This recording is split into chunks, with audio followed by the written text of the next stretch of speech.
At the end of the Ice Age, I accumulated tens of billions of supplies. This video is purely for entertainment and does not infringe on copyrights or laws. The rights to the novel and image belong to the original author. We do not claim ownership. Don't like waiting and want to listen to this fanfic in full now? Subscribe to our Patreon, where you'll find the best fanfics. Chapter 126. Chen Lingai continued, "Let me help you manage the community with a scientific management method. If this model is good, it can even be expanded to other places. Now is the end of the world, and all the systems of the world are in chaos. Even if we build a kingdom, it will not be a problem. You will be the king, and I will assist you. What do you think?" Zhang Yi just smiled. Anyway, he also graduated from Shanghai University of Technology with 5 years of social experience. It's not enough to be fooled by a woman engaged in pyramid schemes. Not interested in. Zhang Yi dropped these 3 words coldly, not intending to continue discussing this topic. But Chen Lingai anxiously wanted to continue persuading her, but Zhang Yi waved at her. "Don't say any more. I'm really unfamiliar, and I don't want to hear that from you." Zhang Yi's firm eyes made Chen Lingai's face darken, and she took 2 steps back, as if she lost her strength. Presumably after the fight last night, this woman was also scared. Rather than looking for Zhang Yi's cooperation, it is better to say that he came to seek Zhang Yi's protection. But who is she? She is not pretty, and she is a bit older, with no residual value at all. Zhang Yi has no reason to protect her. Chen Lingai said desolately, "If this goes on like this, maybe one day we will die too." Zhang Yi glanced at her and said emphatically, "You remove the word we. You will die, but I, Zhang Yi, will not." Chen Lingai shook her head helplessly. Zhang Yi looked at this woman who was barely considered a strong woman, and asked curiously, "You are a woman, and it is difficult to survive alone in the last days. Why, you don't have a husband?" Chen Lingai shook her head with a wry smile. "It's been a long time ago." "Oh, lonely." Chen Lingai shook her head and said, "No, I also have a daughter. She has been studying in the country of rice since she was 10 years old, studying in aristocratic schools." When talking about her daughter, Chen Lingai's eyes lit up obviously. "I don't need to rely on men in my life. After the divorce, I took care of my children. From the beginning, I washed dishes for others and worked as an apprentice in a beauty shop. Step by step, I have become the president of a quasi-listed company. I'm no worse than any man. Zhang Yi, if you don't cooperate with me for this reason, it must be your loss." Chen Lingai was still trying to make the last effort. Zhang Yi touched his nose and said slowly, "Generally speaking, only the top leaders of a group enterprise can be called the president. The boss of a small company, like you, can only be called the general manager." A look of embarrassment suddenly appeared on Chen Lingai's face. That's not what you said. No one stipulates that the president can only be the boss of the group." Zhang Yi was speechless. It seems that Chen Lingai's educational level does not exceed junior high school. The group only talks about shareholders, and the president is just a post setting. If you don't even understand this basic business position, how can you pretend to be an entrepreneur? That's okay, you can continue to work. Zhang Yi bypassed Chen Lingai, not wanting to continue to argue with this MLM woman. But when he looked away, he saw a scene that surprised him. 18 number, which is the harmonious home managed by Li Jian, presents a completely different scene from other unit buildings. Wrapped in a thick black down jacket, Li Jian is taking the lead in shoveling snow. He is short and inconspicuous from a distance, but for some reason, Zhang Yi always feels that there is a tenacity in this person. In front of the 18 number door, everyone is working in an orderly manner. After everyone has worked for 10 minutes, they will rest, and then a new person will come to relay. Zhang Yi's heart was greatly touched. Such a scene was beyond his imagination in the last days. Zhang Yi couldn't help but walked over, stood not far from Li Jian, and watched them work quietly. Soon, Li Jian noticed Zhang Yi. He raised his head, the dark shadows around his eyes were very obvious, and his whole body lost weight. "Zhang Yi, why are you here?" Zhang Yi didn't answer his question, but just glanced at the person at 18 number. Although their faces were disheveled, there was a gleam of light in their eyes. Unlike the people in other units, they are completely numb and alive like walking dead. Zhang Yi was a little relieved, but also curiously asked Li Jian, "How did you do it?" Li Jian asked, "How did you do it?"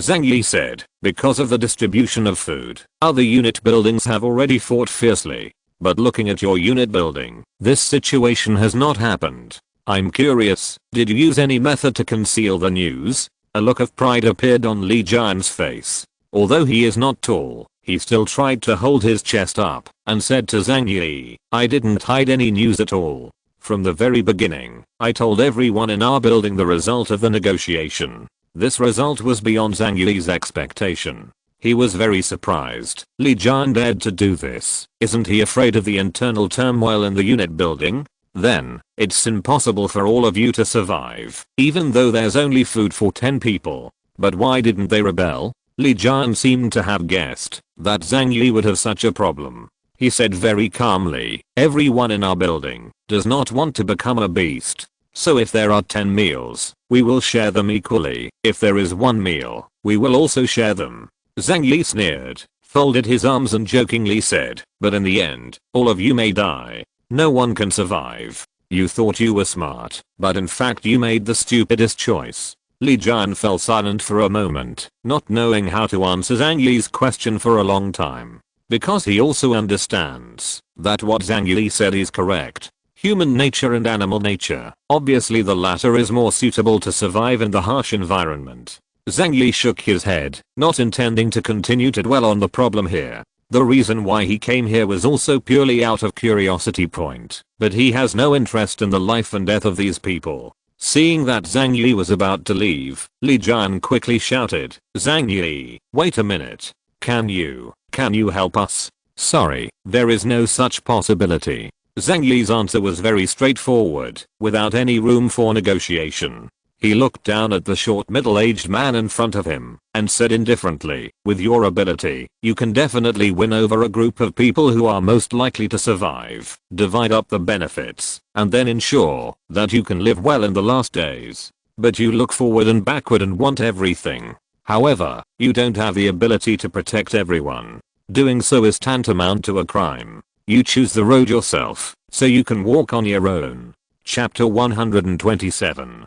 Zhang Yi ignored Li Jian's request, turned around and left to go back.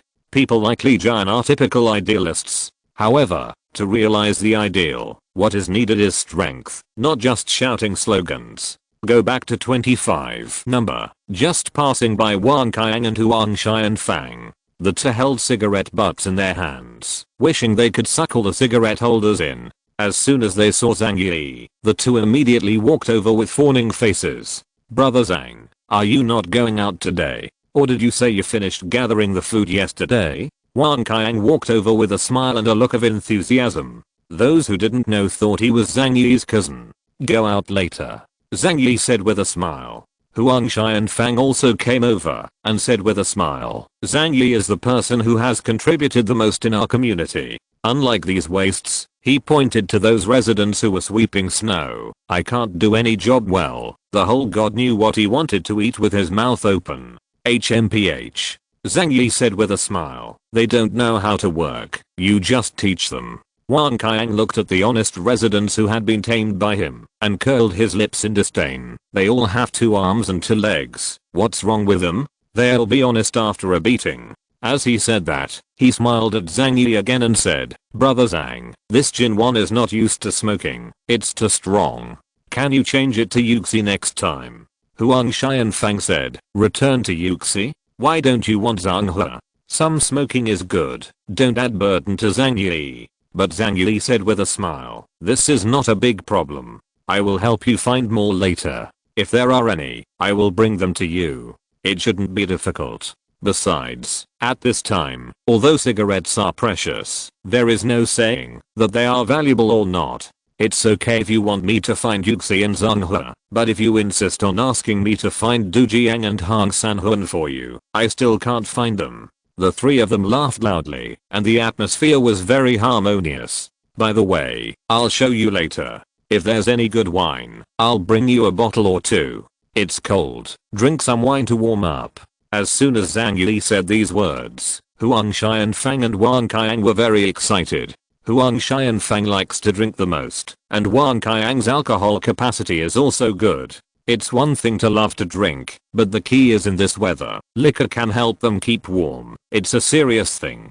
Brother Zhang, you are so righteous. In the past, I used my villainous heart to judge a gentleman's belly. If you need help from a brother in the future, just say hello. Wang Qiang gave Zhang Yi a thumbs up, and he was really touched in his heart. Huang Xianfang glanced at him, not lagging behind. Zhang Yi, you are our great benefactor. There is no repayment for saving a life. I, Leo Huang, can only say that from now on, my 140 catties will be entrusted to you. With a warm smile on Zhang Yi's face, he reached out and patted their arms. Look at what you're saying. We'll be best partners from now on. Everyone is trying to survive better in the apocalypse, and only cooperation can achieve a win-win situation. If you need anything, just ask me. If you can satisfy it, I will certainly satisfy it.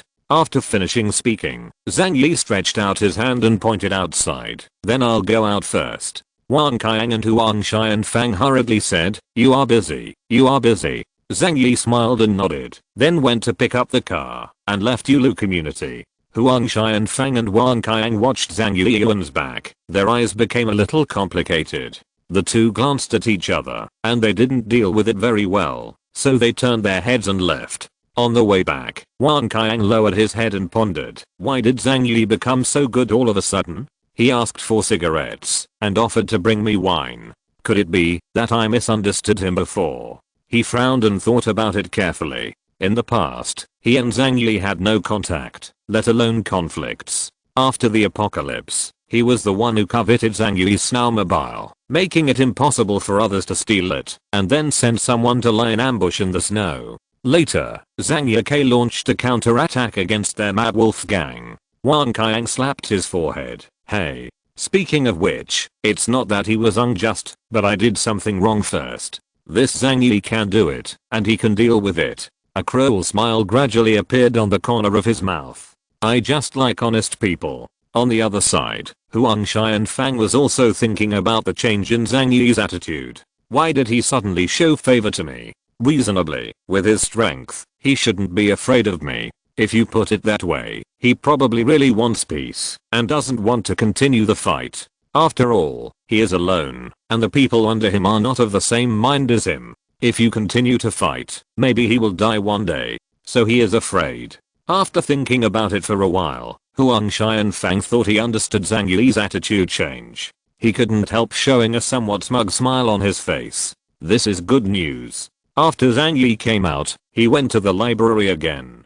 The book Norwegian Forest is very interesting. The lingering sadness in Haruki Murakami's works can be described as a representative of the mourning culture after the Sakura War. Zhang Yi read the whole book slowly, closed it gently, and stuffed it back on the shelf. It's not that he is hypocritical, but he rarely reads on a whim, and he may not have such thoughts in the future. There is no need to move the library back and put it in a different space to eat ashes. Zhang Yi belongs to the kind of person who wants to buy any book when he goes to the bookstore, but loses interest once he brings it home. He raised his wrist and turned the Rolex watch out of the sleeve. It was already 4 o'clock in the afternoon. As usual, he should collect some food and bring it back to the community. Zhang Yi murmured in a low voice, I don't know when those guys will be recruited. I must slowly lower their vigilance and then find a suitable opportunity to attack. Zhang Yi left the library, went to the supermarket to collect a corresponding amount of supplies, and then rode a snowmobile back to the community. Among the people who came to collect supplies today, there were a few more building leaders. Both Wang Qiang and Huang Xianfang were in the crowd, looking expectantly at the snackerskin pocket at Zhang Yi's feet. The goal of the two is naturally the cigarettes and liquor that Zhang Yi promised to bring back to them. The reason why I have to come here to get it myself is to swallow it alone.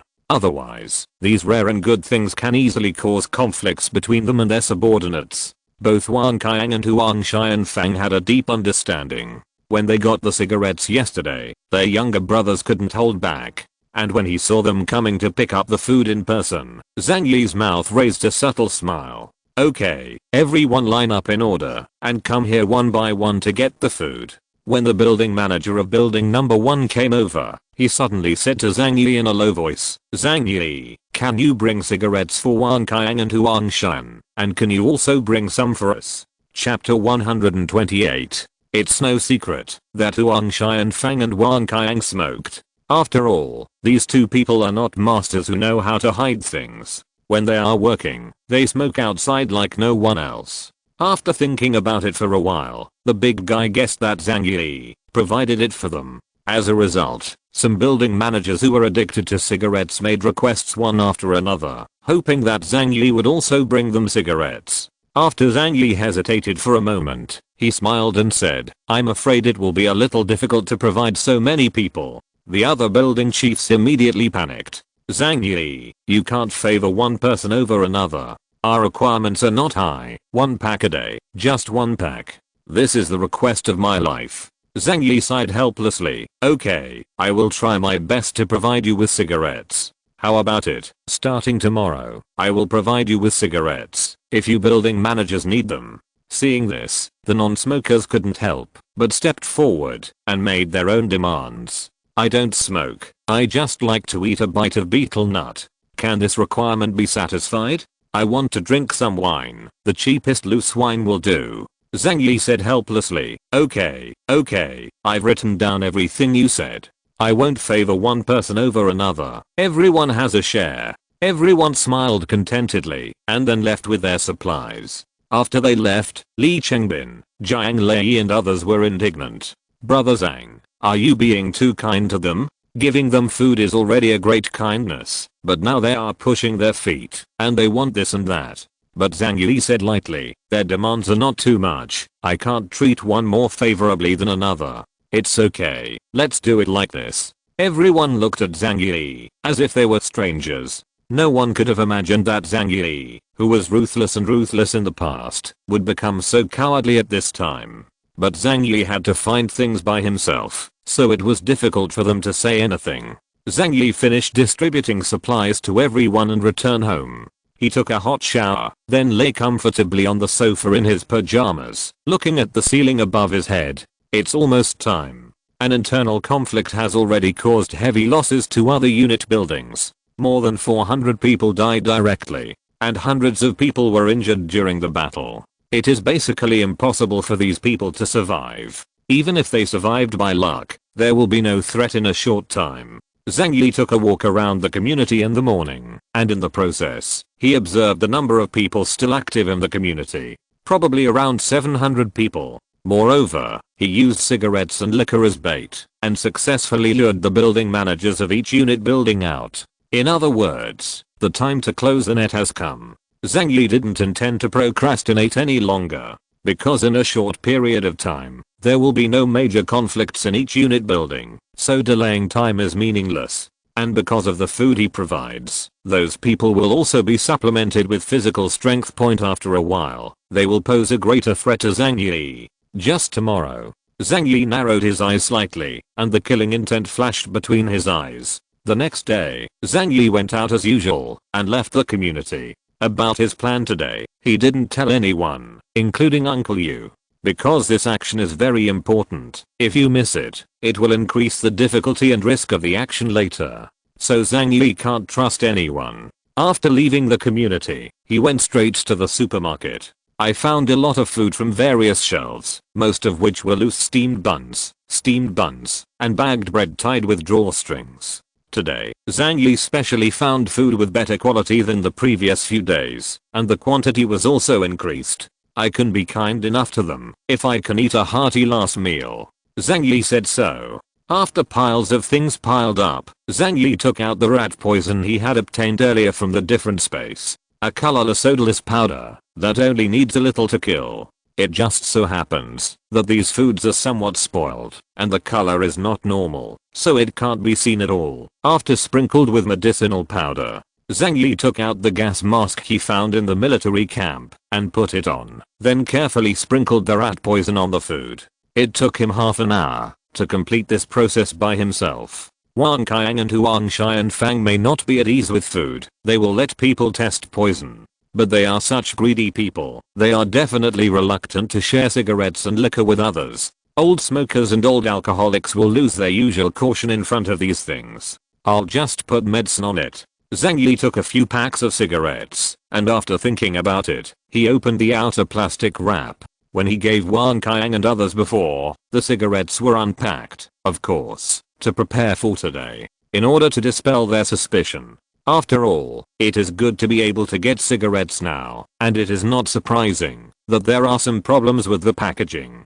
Then, little by little, he carefully stuffed the rat poison into the tobacco of the cigarette. As for liquor, the method is a little more complicated. Zhang Yi first mixed the rat poison into alcohol, and then injected it through the cork with a syringe. How should I put it? Rough is a bit rough, but after he went back, it was almost night, and the sky was dark. It's hard for drunkards to notice such a small flaw. After working for 2 hours, Zhang Yi began to pack the food in bags, and put them on the sledge behind the snowmobile. The snow outside today is not so heavy, but the wind is still sharp. Zhang Yi leaned against the wall of the shopping mall, finally lit a cigarette for himself, and took a small sip. Because you suck too much, you can easily frostbite your lungs by the cold air. Maybe today is the end. I always feel that this process is surprisingly smooth. Zhang Yi muttered to himself. Everything that people in other units have done so far has fully met Zhang Yi's expectations. But it was this kind of cooperation that gave Zhang Yi an unreal feeling. I always feel that everything is going too smoothly, but other people are not fools, so how could it be possible for me to play around? Zhang Yi smiled self-deprecatingly and narrowed his eyes at the same time. This false harmony is only temporary, and those guys are not stupid. They will still attack me sooner or later, and the reason why they choose to hold back is because they are waiting for some opportunity. 25 number has an inner ghost. I haven't found out who it is. Is he alive, or has he died a while ago? Zhang Yi asked himself these questions, but he didn't get an answer. He is not Sherlock Holmes, nor Detective Conan, and he does not have such strong detective skills. However, he has something better in this apocalypse. He has a fortress and a gun. Zhang Yi threw the cigarette he had smoked twice to the ground, and crushed it with his toes. No matter what plans you have, in the face of absolute strength, all conspiracies are meaningless. If you're listening to this novel on a channel other than Fanfic World, it means they downloaded and uploaded it without effort. We cordially invite you to visit our channel, Mundo Fanfic Novelos. There you'll find the original version of this story, and you can explore many other novels of various genres. We're waiting for you to immerse yourself in a world of incredible novels. Chapter 129. Go first. Fight back. After preparing everything, Zhang Yi took the special food and rode a motorcycle back to Yulu Community. After arriving at Yulu Community, Zhang Yi first called Uncle Yu, Jiang Lei, Li Chengbin and others over by phone and asked them to maintain order at the scene. Soon, they came to the center of the courtyard of the community with iron rods, shovels, and kitchen knives. Zhang Yi, here we come. Zhang Yi glanced at Uncle Yu and the others and nodded. Well, wait here. I'll call them down to get things. Zhang Yi picked up his mobile phone and informed their people to come over in the group of building managers. Uncle Yu stood beside him with an iron rod, like a loyal guard. Li Chengbin and Jiang Lei led people to stand on both sides of Zhang Yi, a little behind, and guard Zhang Yi in the center. Zhang Yi glanced at them from the corner of his eye. Today Li Chengbin and Jiang Lei seemed to be more focused than usual. Out of the habit of self-protection, Zhang Yi took a few steps back and put himself behind the crowd. After a while, representatives of each unit building arrived at the scene one after another. After seeing the group of people, a smile flashed in Zhang Yi's eyes. His plan worked. Using rare items such as tobacco and alcohol, he successfully lured the building leaders of each unit building out. Except for Li Jian at 18 number. This kid seems to be adhering to his principle of fairness, and he doesn't want to come to pick things up in person. Zhang Yi didn't care, as long as most of the building managers came over. The tobacco and alcohol they retrieved were stuffed with large doses of rat poison. Once inside, 10 to 30 minutes can take their life. Zhang Yi narrowed his eyes and said with a smile, okay, everyone, come and get things. Starting from building 1, Zhang Yi threw the supplies on the ground 2 or 3 meters away and asked the representative of the building to come and pick them up. Representatives came over one by one and took away what belonged to them. Building 21. Zhang Yi shouted, looking at Wang Qiang. Wang Qiang walked over with his head down, and Zhang Yi bent down to pick up a bag of food from the ground. Just as he was about to get up, a loud shout suddenly sounded in his ear. Do it. Wang Qiang took out a pistol from his pocket, pointed it at Zhang Yi, and pulled the trigger. Zhang Yi's pupils shrank sharply, subconsciously wanting to dodge. At this moment, Uncle Liu, who was in front of him, pushed him away violently. Boom. Boom. Boom. 3 gunshots rang right next to Zhang Yi's ears. The sudden attack made him feel that the gap between the 3 shots had become extremely long. Uncle Liu's body slowly softened, his knees bent, and he fell to the ground. Ear-piercing buzzing sounded in Zhang Yi's ears. He raised his head, and as far as his eyes could see, he saw a group of men with hideous faces rushing towards him. Wang Qiang was holding a pistol. Huang Xianfang was pulling out a kitchen knife from his arms. There are also Li Chengbin and Zhang Lei who are less than 2 meters away in front of him. Among the more than 30 people present, at least half of them rushed towards Zhang Yi. The weapons in their hands exuded a cold luster.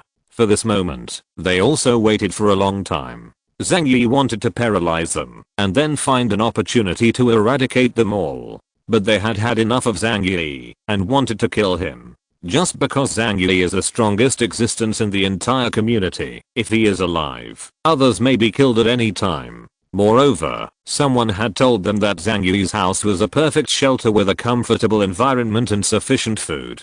No matter what the purpose is, they can't allow such awesome people to exist in Yulu community. At this moment, with so many of them together, even Zhang Lei and Li Chengbin besides Zhang Yi were bribed by them. They thought that Zhang Yi was already destined to die. Even if he had a gun in his hand, how many people could his pistol kill at such a short distance? At this time, Zhang Yi saw Uncle Liu and the ferocious enemies who were slowly falling to the ground in his eyes. His gaze gradually became terrifying. He didn't tell anyone about today's plan, including Uncle Liu. And Uncle Liu didn't even know that Zhang Yi had a bulletproof vest and bulletproof pants on his body. Originally, even if the 3 shots hit Zhang Yi's body, nothing would happen. But out of gratitude to Zhang Yi, Uncle Liu blocked 3 bullets for Zhang Yi without hesitation. This made Zhang Yi feel guilty for the first time after the end of the world. What followed was monstrous anger. Zhang Lei was the closest to Zhang Yi. He roared angrily, pointed the shovel in his hand at Zhang Yi's head and smashed it. Zhang Yi quickly rolled a few times on the ground and hid behind the snowmobile. He adjusted his posture and got up from the ground. A black submachine gun appeared in his hand so abruptly. A loaded assault rifle. The expressions on the faces of the people who were still charging towards Zhang Yi changed from ferocious to astonished and finally turned into fear. Tut, chug, chug. In the face of a life and death crisis, Zhang Yi directly pulled the trigger tightly, firmly pressed the handle of the gun with one hand and started shooting. Li Chengbin and Zhang Lei, who were closest to him, had more than a dozen blood holes in their bodies in the blink of an eye. Zhang Yi couldn't care about anything at this time, and when he saw someone standing, he swept the bullet over. Behind Li Chengbin and Zhang Lei, there were about a dozen members of the patrol team. They looked astonished when Wang Qiang shot, as if they didn't know what happened. They also never followed Li Chengbin and Zhang Lei to attack Zhang Yi. But when the bullets swept across their bodies, there was no difference. There are too many enemies in front of him, and Zhang Yi doesn't have the time to discern who is the one who wants to kill him. He can only acquiesce. These people must die. Rather kill the wrong one than let it go. This is Zhang Yi's first rule of survival in the last days. The people in front of him fell down in a row, and the arrogant leader of the wolf gang, Wang Qiang, was beaten into a sieve before he even had time to get close to Zhang Yi. Before he died, there was still an expression of disbelief in his eyes. He couldn't figure it out. Where did Zhang Yi take out that assault rifle? If it wasn't for the assault rifle, they must have won. The pistol gave him the courage of his ego. But just as Zhang Yi didn't know that he had a pistol hidden in his hand, he also didn't know that Zhang Yi had a body armor and an assault rifle. The difference is that, although Zhang Yi didn't know he had a gun, he was ready to deal with it. So Wang Qiang had no chance of winning from the very beginning. He has a rifle, how come he have a rifle? Run. Huang Xianfang was so frightened that his legs went numb. He dropped the kitchen knife in his hand and ran away. The other building leaders also screamed in fright, turned their heads and fled back.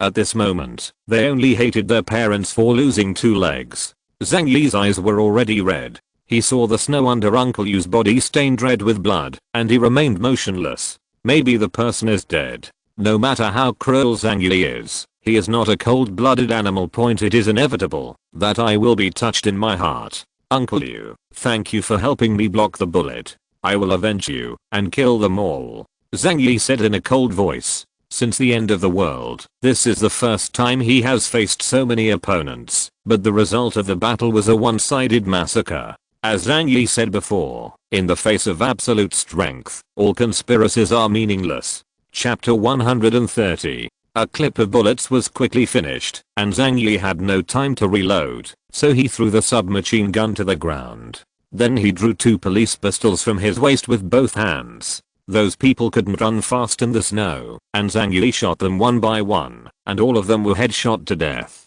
In less than 20 seconds, almost all the people on the scene died. There were still a few people standing trembling in the snow, raising their hands, with expressions of horror and pleading. Zhang Yi, we are not their accomplices, it's none of our business. I swear this matter has nothing to do with us. Don't kill me. Zhang Yi remembered these building leaders.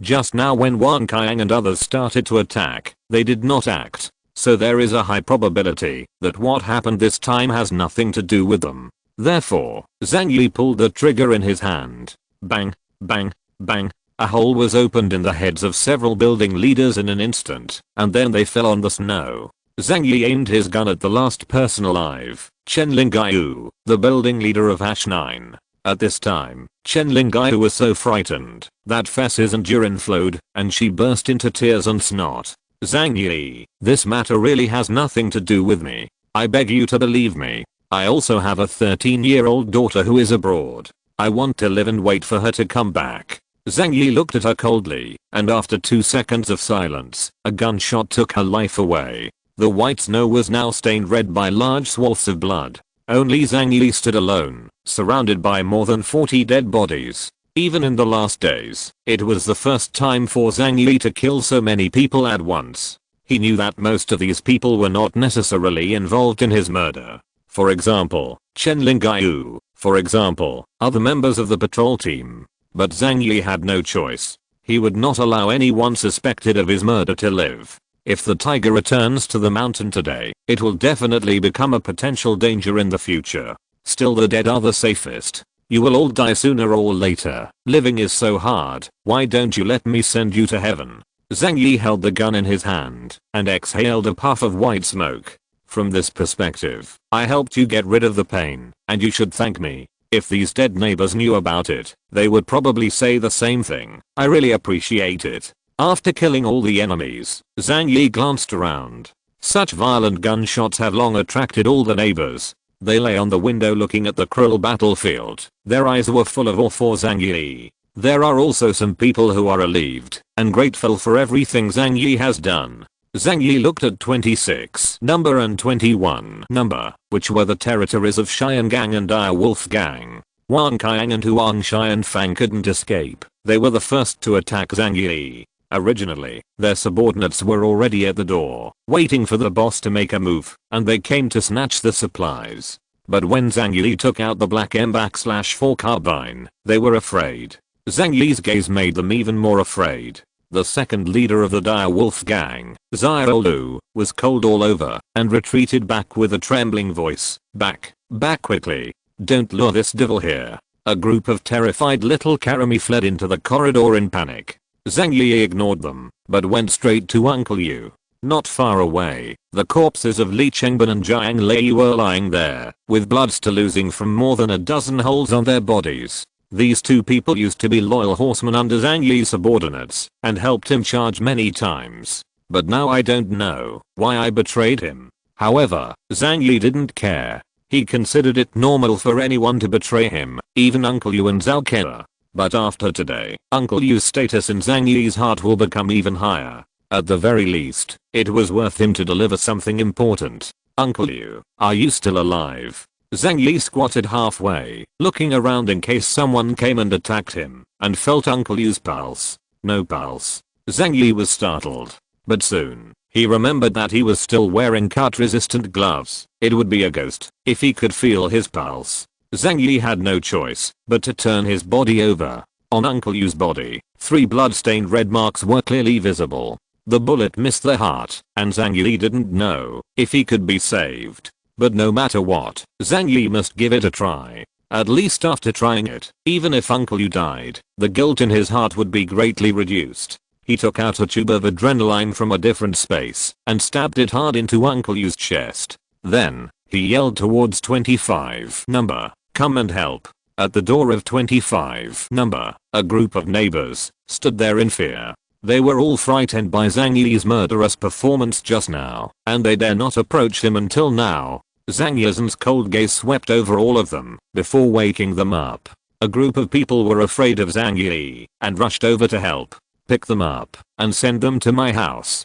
Be gentle with me. If you touch or fall, I'll use you as paper dolls and burn them to Uncle Yu. When Zhang Yi said this, how dare those neighbors not be careful? He was more careful when lifting Uncle Yu than hugging his own father. And Zhang Yi held guns in both hands and followed them closely. When they came to the 7th floor, everyone suddenly heard a burst of crying. "Brother Yu, what's the matter with you? Brother Yu? You must not be in trouble. If something happens to you, how will our mothers live?" I saw Zilimi hugging her child, and the crying little ran downstairs in the rain.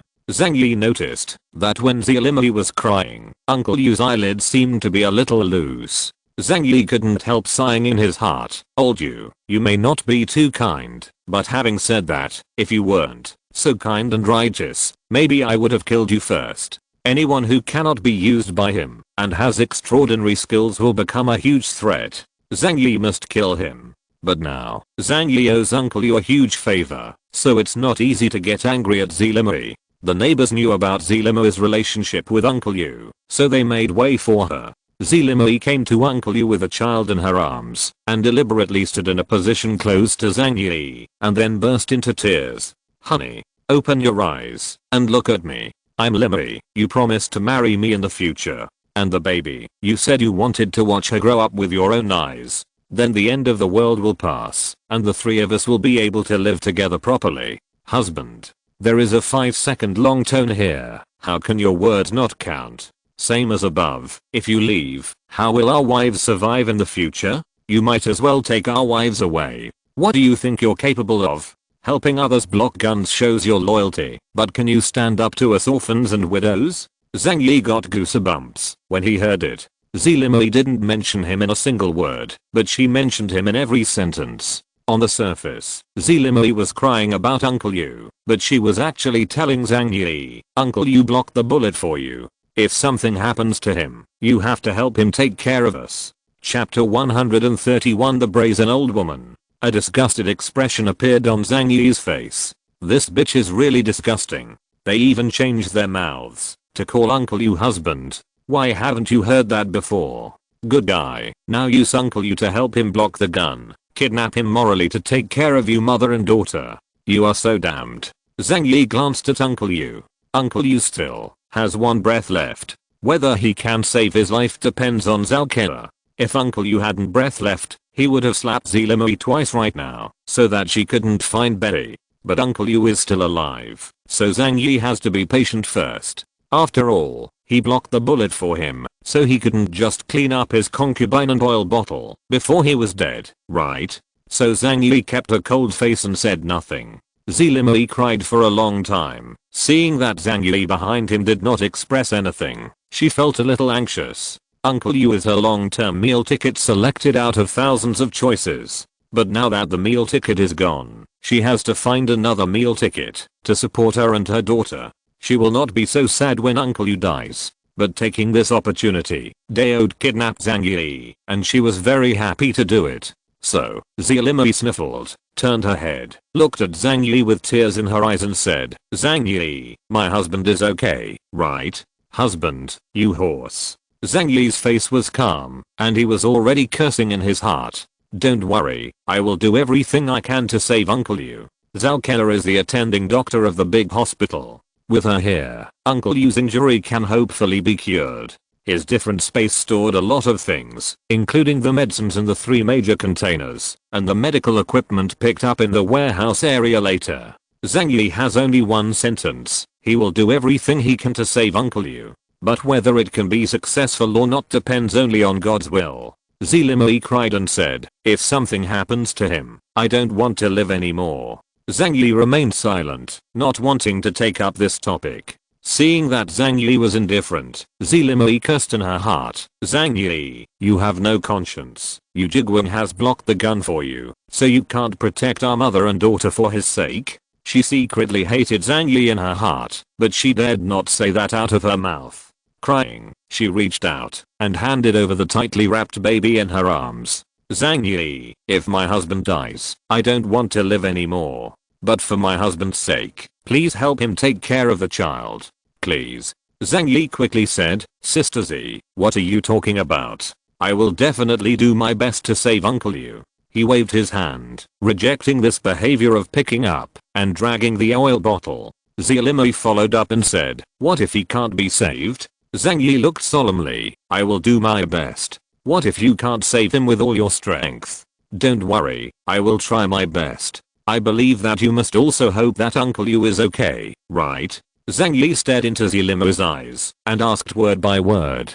Zelimoi was left speechless by Zhang Yi. She asked Zhang Yi so eagerly if he would help take over the offer after Uncle Yu died, as if she was looking forward to Uncle Yu's death. Of course, I definitely hope that my husband can live a good life. Seeing Zhang Yi's eloquence, Zelimoi didn't dare to show off her eloquence, so she could only continue crying with the child in her arms.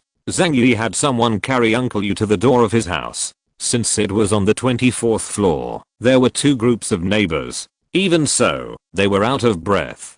But no one dared to complain a word, because they knew that if Zhang Yi was unhappy at this time, he would kill them, if he said to kill them, without any hesitation. Zhang Yi asked them to put him down, and then said, you all go. The others were relieved and hurried down the stairs. Zelimoi held the child in her arms, crying while looking at Uncle Yu. Zhang Yi frowned, Sister Z, go back first. Uncle Yu will be operated on to remove the bullet, and you can't help here. Zelimoi heard the words, but said firmly, no. He needs someone to accompany him most now, and I can't leave his side. After she finished speaking, she squatted down and quickly held Uncle Yu's hand tightly. The painful expression on Uncle Yu's face also eased a little at this time. Zhang Yi wanted to shoot her, but since Uncle Yu was nearby, it was difficult to do so. It is important to save Uncle Yu now. Zhang Yi didn't dare to delay any longer, so he had to reach out and open the door. Once the door opened, it was like opening the door to a fairyland to Zelimoi. It has been a month since the end of the Ice Age, and she has survived the most tormenting month in the cold environment. If Uncle Yu didn't use his body to warm her and the child every night, they would have died long ago. So at this moment, feeling the warm wind blowing from the room, and looking at the familiar yet unfamiliar room layout of a civilized society, her tears fell down. This time it's not acting, but showing the truth. Zhang Yi called Zalkeva to help him carry Uncle Yu, and Zelimoi unconsciously carried the child into the room. When she saw the water dispenser in the corner, she swallowed her saliva immediately, then quickly picked up a cup from the table, and walked over to it, and began to gumble to get hot water. Zalkeva and Zhang Yi saw this scene. There was a bit of surprise in Zalkeva's eyes, as if she didn't understand why Zhang Yi would allow her in. But when she saw Uncle Yu covered in blood at the door, she immediately understood. Zhang Yi also looked disgusted, because Zelimoi was holding his cup. She had already received the water, and then she took a few breaths and drank it. Hoo.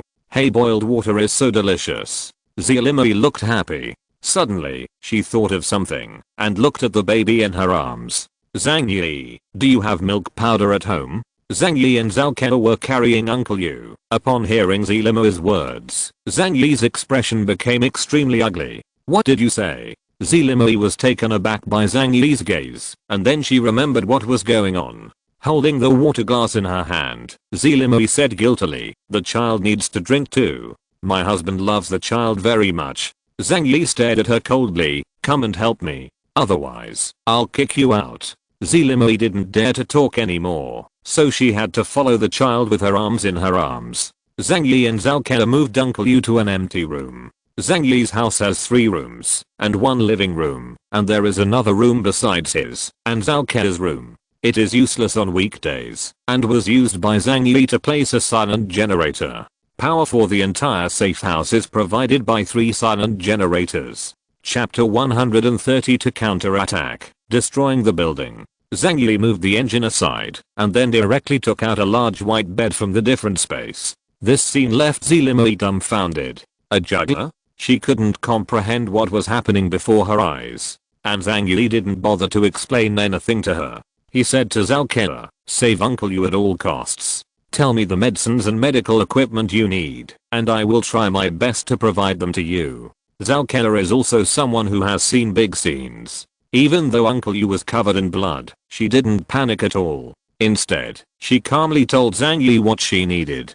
Zhang Yi took out the medicine and equipment from the different space and gave them to Zhao Ke.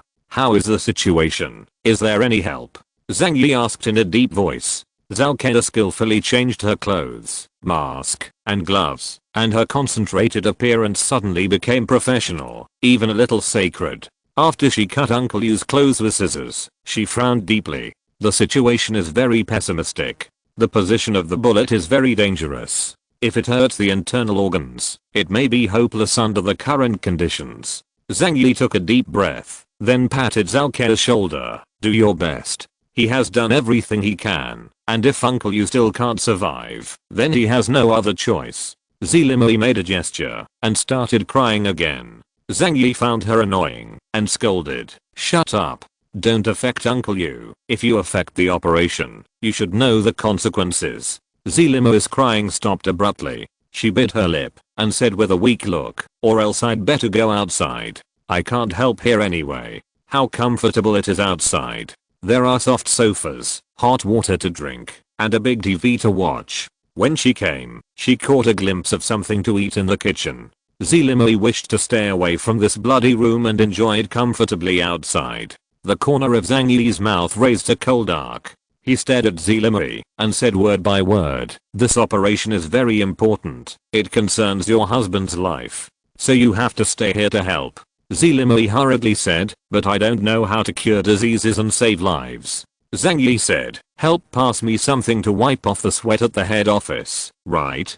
Besides, even if you don't know anything, you are the greatest encouragement to Uncle Yu here." Without waiting for Zelimoi to refute, Zhang Yi said in an irresistible tone, "Okay, this matter is decided like this. You all stay at home, and I will go out for a while." After finishing speaking, Zhang Yi walked outside and locked the door from the outside. "There's no way he's letting this woman fuck around in his room. I don't have time to deal with you right now. I'll get rid of those damned bastards first, and then I'll find a dark place to bury you later," Zhang Yi said coldly. He sat down on the sofa, saw the cup that Zelimoi had used on the coffee table, and threw it directly into the trash can in disgust. He came to the kitchen, took out a can of milk from the refrigerator, and drank it all in one go. Then, Zhang Yi returned to the living room and began to take out his weapons one by one. After all the weapons were sorted out, the assault rifles, pistols, and large snipers were all loaded with bullets, and the grenades were counted.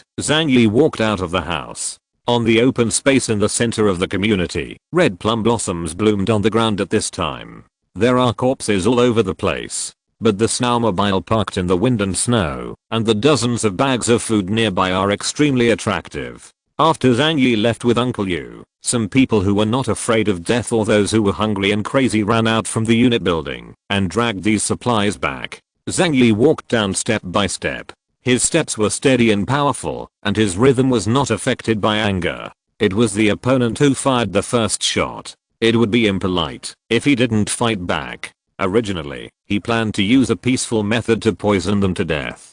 Since they chose a more intense method, Zhang Yi didn't care about accompanying them. The sky has darkened. Zhang Yi walked down the stairs, and at the same time, took out his mobile phone and shot all the living people in the large group of owners. "Everyone come to the 4th floor together. After speaking, Zhang Yi stuffed his mobile phone into his breast pocket, then came to the 4th floor with a rifle in his hand, waiting quietly for everyone to arrive. After a while, neighbors started popping up. They looked at Zhang Yi at this time, feeling uneasy in their hearts, for fear that they would accidentally provoke Zhang Yi, which would lead to death. But they dare not come, because without Zhang Yi to provide them with food, they still cannot escape the bad luck of death.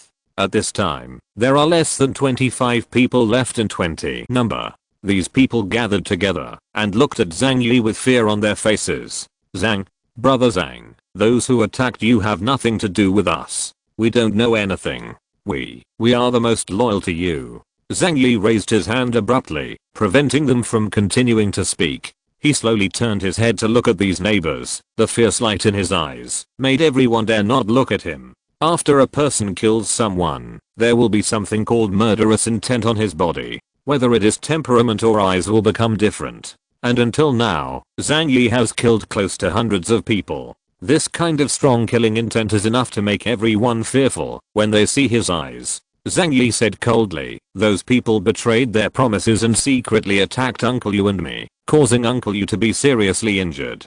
So I must make them pay the price. Tonight, we are going to launch a counterattack against them. Hearing Zhang Yi said that he wanted to counterattack, the big guy's face became even uglier. Counterattack? Just us? Everyone thinks that Zhang Yi is crazy. Fighting in an open courtyard, he does have an advantage with a submachine gun. But at night, a dozen of them went to fight a surprise battle, and the risk was too high. To put it bluntly, Zhang Yi could be crushed to death by a big rock that people stepped back from upstairs. Zhang Yi said, you don't need to worry about this matter. I will deal with the people in the building, and you are responsible for guarding around. If you find someone jumped off the building at that time, just go up and fix him up. The big guys are still baffled. They don't know why they want to jump down from upstairs. However, Zhang Yi just doesn't let them go to make a surprise attack at night. So a group of people nodded honestly, expressing their willingness to obey Zhang Yi's orders. Zhang Yi stretched out his hand and pointed to 21 number in front of him, which was the territory of the Crazy Wolf Gang. Now, go and surround this building.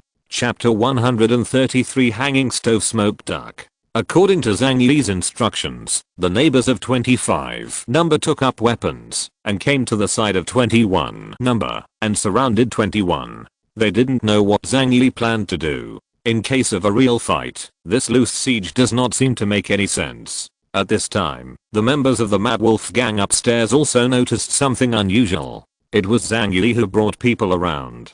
A younger brother warned. Everyone suddenly felt creepy, and their hairs stood on end. Zhang Yi killed so many people just now, including their gang leader Wang Kaiyang, which made these wolf cubs turn blue with fright. Knowing that Zhang Yi was coming, they were even more flustered, and almost lost their minds. It's over, how can we fight that devil? He's terrible. A yellow-haired man covered his head and cried. At this time, Xiao Lu, the second in command of the wolf gang, rushed over, grabbed his collar, and slapped him both left and right. Then he yelled at the crowd, what are you afraid of? This building is our base. Even if Zhang Yi has a gun, he will lose a layer of skin if he rushes in. Come on, cheer me up and fight him. With Xiao Lu as the second in command, the gang members of the Wild Wolf Gang barely broke up. They braced their spirits, clenched their weapons, and stood around every trap. Just wait for Zhang Yi to rush in and play with Zhang Yi. However, Zhang Yi did not walk in as they thought. He just made people look at every window of 21 number to prevent someone from jumping out of the window and escaping. Then, he came to the 21th floor entrance of 4 number point. After a flash of white light in the right eye, a large pile of damp trees that had just been felled filled the room. Immediately afterwards, there was a large pile of cheap chemical fiber clothes, which almost filled the entire room. Then Zhang Yi took out a barrel of gasoline from the space and threw it on the ground. After doing this, he exited the room step by step. No one was at the main entrance, including Zhang Yi's neighbors, so no one saw what he was doing. Zhang Yi took out his pistol and fired a bang, breaking the oil barrel. Gasoline flowed out with a crash and extended to the door like a natural lead. Zhang Yi walked over and let the gasoline fuse with a lighter. Cool. The flames burst into flames, lighting up the whole room. Zhang Yi retreated quickly, and in just a second, the fire burned violently. The chemical fiber clothes caught fire, and the raging flames engulfed the entire room. Then there is wet wood, which burns quickly after the skin moisture evaporates. However, due to incomplete combustion, black billowing smoke came out. The smoke mixed with the burning chemical fiber clothes rushed straight into the sky. In such a cold weather, every window in the whole building was tightly closed, so the thick smoke has no other place to go, but can only go straight up all the way, and slip through every crack. Like a black flood dragon, it quickly engulfed layer after layer. The members of the Mad Wolf gang upstairs are still waiting for Zhang Yi to attack. But I didn't expect that people didn't wait for it, but instead waited for the extremely pungent black smoke. Cough cough cough. They are actually setting fire. These people are too despicable and shameless. Zhang Yi is such a villain. He is so cowardly with a gun in his hand. Open the window to disperse the smoke. Cough cough, cough cough. Water. Is there any water? Wet your clothes and cover your nose. There's no water. Only ice. Pee. My eyes. My eyes are so hot that I can't see anything. Cough cough cough. Cough cough cough. Cough cough. Thick smoke quickly flooded the entire building. Wait until those people realize the problem and want to open the windows for air. But in this environment, all the windows were sealed by ice and snow, and they couldn't be opened no matter what. The current unit building has become a big oven, and they are all ducks in the oven. However, rather than roast duck, smoked duck may be more suitable.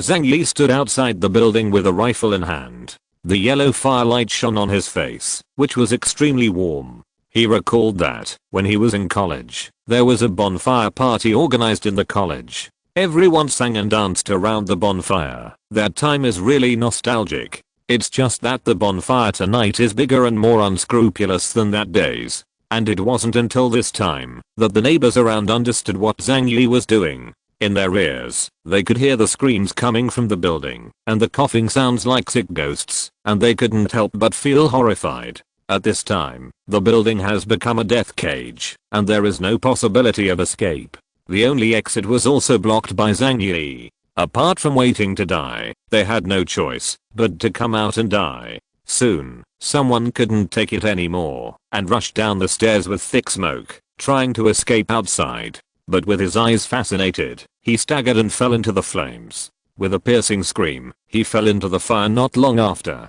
Where someone upstairs smashed a window and jumped out with all his might. 7 or 8 stories high, if not facing the threat of death, I believe few people would dare to jump off. But after landing, before he had time to rejoice, he was hacked to death on the spot by a woman waiting beside him with a knife. The 2 neighbors next to him smiled and said, "Li Yun, you are getting more and more capable now. In the past, you didn't even dare to kill a chicken." Li Yun was praised and smiled happily. She wiped the blood off her face nonchalantly and said, "Everyone is working hard, so I can't hold back." While she was talking, she noticed that another person fell down beside her. That man vomited blood, his eyes were covered with ashes, and he seemed to be dying, but his limbs were still twitching. Here's another one, let me do it." Li Yun walked over briskly, then raised a kitchen knife for chopping bones with both hands, and chopped off the man's head with a bang. Other neighbors do the same job. Those upstairs have no idea what awaits below. They just think that breaking the window and jumping can save them. The neighbors are working very hard, because today they experienced the long lost warmth. Looking at the blazing flames, everyone had warm smiles on their faces. This flame is so beautiful. Yeah, it would be great if we could do this kind of ceremony more often in the future. When everyone was busy, Zhang Yi was at the door, enjoying the warmth. In the community, other unit buildings also saw the movement here.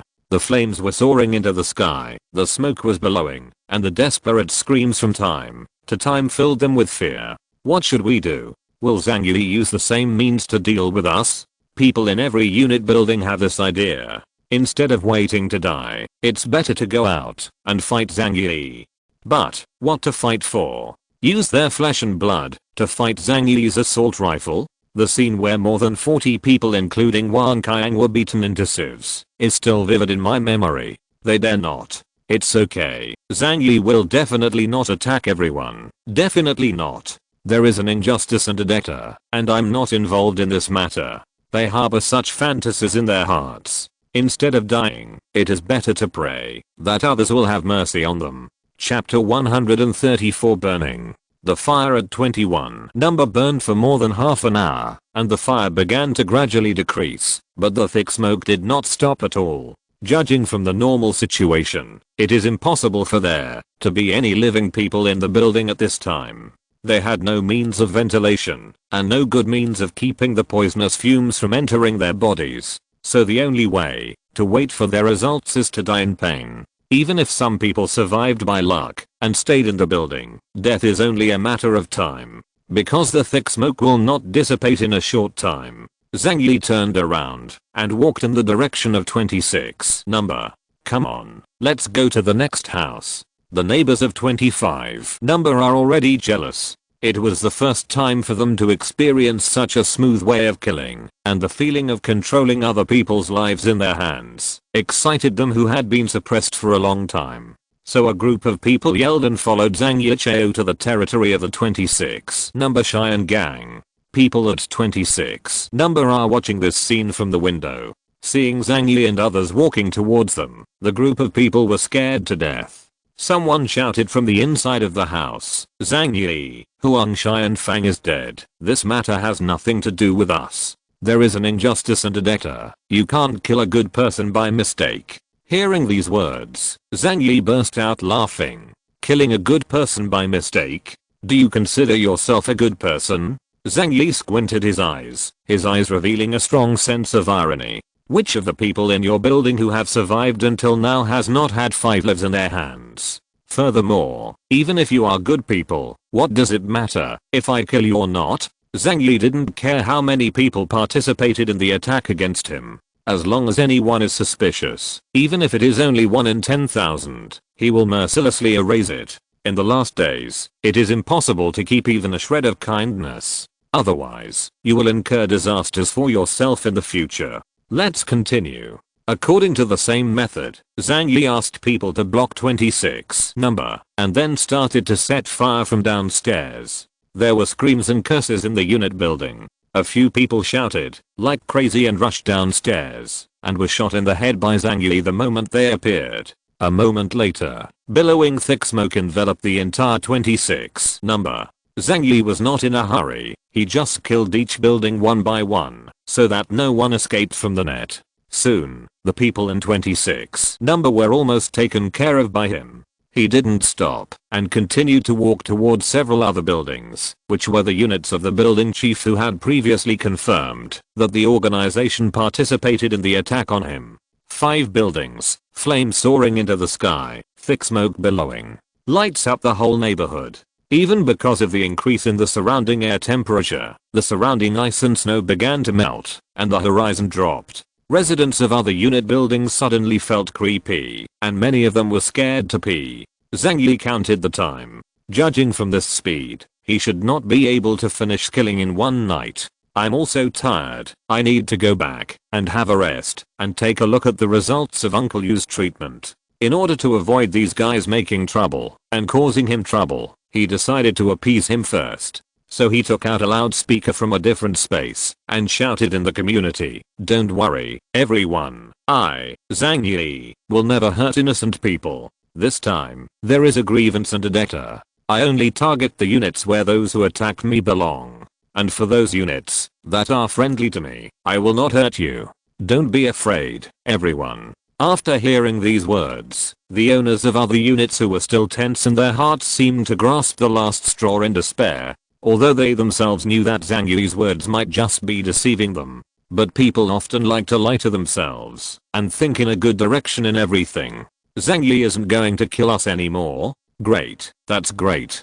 That's right, it's not us who attacked Zhang Yi. What does it have to do with us? Zhang Yi shouldn't have retaliated against us in the first place. He killed so many people, he must be tired. I don't believe he can really kill the whole community. When a person is not in a desperate situation, he will not hit a stone with a pebble and risk his life for an opportunity with little hope. Zhang Yi gave them this hope, and they could act like ostriches with peace of mind, bury their heads in the sand, and pretend that there was no danger around them. After Zhang Yi finished speaking, he said to the neighbors around him, "Okay, that's the end of today's activities. Go back and rest." The neighbors were a little unsatisfied, and said, "Let's stay here to enjoy the fire first. How warm the flames are. After returning to the unit building, I still have to suffer from the cold, so it is better to watch the fire for comfort." Zhang Yi said lightly, "As you like." After finishing speaking, he turned around and returned to 25 number. The other neighbors were reluctant to leave, gathered around the fire. Their eyes were burning hot. But the flame is slowly getting smaller, because the fuel provided by Zhang Yi will also be exhausted. The fire is low. What should I do? One said anxiously. The person next to him looked around. His eyes lit up suddenly, and he thought of a good idea. He and the two nearby whispered a few words, and then the three of them walked over in a tacit understanding, carried a corpse over, and threw it into the fire. Crackling. There was a crisp cracking sound, like the sound of fat exploding under high temperature. Rub. The flames burst out of Leo Gao again. The big guys cheered happily. This method is good. Haha, why did I forget that animal fat is also a good fuel? There are still many corpses around, enough to keep them roasting for a while. If you are hungry, you can also drop by. What a BBQ feast. On Zhang Yi's way back, he passed the bodies of Li Chengbin and Zhang Yi. His footsteps paused slightly, and he suddenly became curious. These two people were very easy to use before, obedient and motivated, when they were hanging out with Zhang Yi. At least Zhang Yi made them full. But why did they suddenly turn back? Zhang Yi didn't feel any surprise in his heart, but was a little curious. So, he rummaged through the two people, found their mobile phones, and then used their faces to unlock them by the light of the fire. Zhang Yi turned on the phone and looked through their chat records. His eyes gradually became playful. So this is our. Zhang Yi smiled and threw their mobile phones into the snow. After returning home, Zhang Yi opened the door of the temporary ward. At this time, Zhao Kenna was standing against the wall, her legs crossed. Even though she was wearing a blue surgical gown, it was still difficult to hide her slender legs. Zhang Yi glanced at the hospital bed. Uncle Yu was wearing an oxygen mask, and the heart rate monitor next to him showed a steady wavy line. Zhang Yi breathed a sigh of relief. It seemed that Uncle Yu's life was saved. In this way, he doesn't count as killing his partner, so he doesn't need to feel too guilty. Chapter 135 The Second Mutant. Zhang Yi said to Zhao Kenna, "Kenna, thank you for your hard work." Zhao Kenna smiled and shook her head. "I'm very happy to be able to help you." While the two were chatting, Zilimui suddenly walked over with the child in her arms. With a pitiful look on her face, she said to Zhang Yi, "Zhang Yi, we have been hungry for a day. Can you get me and the baby something to eat?" Zhang Yi looked at this woman condescendingly, his eyes full of sarcasm. If he hadn't taken care of Uncle Yu, he would have thrown this troublesome woman into the snowdrift long ago. But now she has successfully aroused Zhang Yi's disgust, so to Zhang Yi, she is already equivalent to a dead person. Now Zhang Yi has other people who need to be cleaned up, and she is temporarily spared. Zhang Yi didn't talk nonsense, and with a wave of his right hand, a box of barrel noodles appeared in front of Zilimui. "You can eat these things. After all, you are all Uncle Yu's family members, and I won't let you have nothing to eat." Seeing this scene, Zilimui was dumbfounded. "You, what kind of tricks are you doing?" Zhang Yi was too lazy to answer her, but he didn't care about letting Zilimui know about his abilities. After all, how could a dead man tell a secret? Zhang Yi hugged Zhao Kenna and planned to take her back to the room to rest. After all, she was very tired after several hours of surgery. At this time, Zilimui followed closely and said, "Is there anything else to eat besides bucket noodles? I just saw eggs in the kitchen and chicken bones in the bin." Zilimui had a weak face, but her eyes were fixed on Zhang Yi. Zhang Yi got annoyed and left a sentence. "There are only barrel noodles. Do you like it or not?" Zilimui noticed that Zhang Yi was angry, so she took 2 steps back and whispered, "Oh, don't eat it. If you don't eat it, I'm just asking. Instant noodles are actually quite good." Zhang Yi helped Zalkena back to her room. Zalkena smiled and asked, "It's all over now, there is another trouble at home." Zhang Yi said lightly, "It won't be troublesome." Seeing Zalkena's tired legs were weak, Zhang Yi put her on the bed and then reached out to help her take off her shoes. Zalkena's complexion was reddish and her black covered toes were slightly curled up, which was very cute. "I've been standing for a whole day, my feet may smell." "You don't smell, that's not right." Zhang Yi's smile was a bit evil, but seeing Zalkena's exhausted appearance, let her go for now. "How is Uncle Yu's health? How long will it take to recover, or is it just a flashback and won't last too long?" Zhang Yi asked. There was a strange look in Zalkena's eyes. She said, "He was badly injured and bled a lot, and we didn't have any blood packs to use. In fact, at first I found it difficult to revive him." Zhang Yi frowned. He hadn't considered the issue of the blood bag before. After all, they are not professional medical staff, so it is impossible to cover everything. "Then how did you save him?" Zhang Yi asked. Zalkena looked strange. At first, his heart rate was close to zero, but suddenly, something seemed to have changed in his body. The activity of his body increased rapidly, and even the bleeding from the wound was greatly reduced. She spread her hands, expressing that she didn't understand either. "I have no way to explain this matter." After Zhang Yi heard this sentence, he was shocked. He couldn't be more familiar with this kind of extraordinary thing, because it happened to him once. It is very possible that Uncle Yu has awakened some kind of supernatural ability. In fact, after his rebirth, Zhang Yi had considered this issue. Gamma rays affected a person's genetic sequence, causing him to become an inhuman.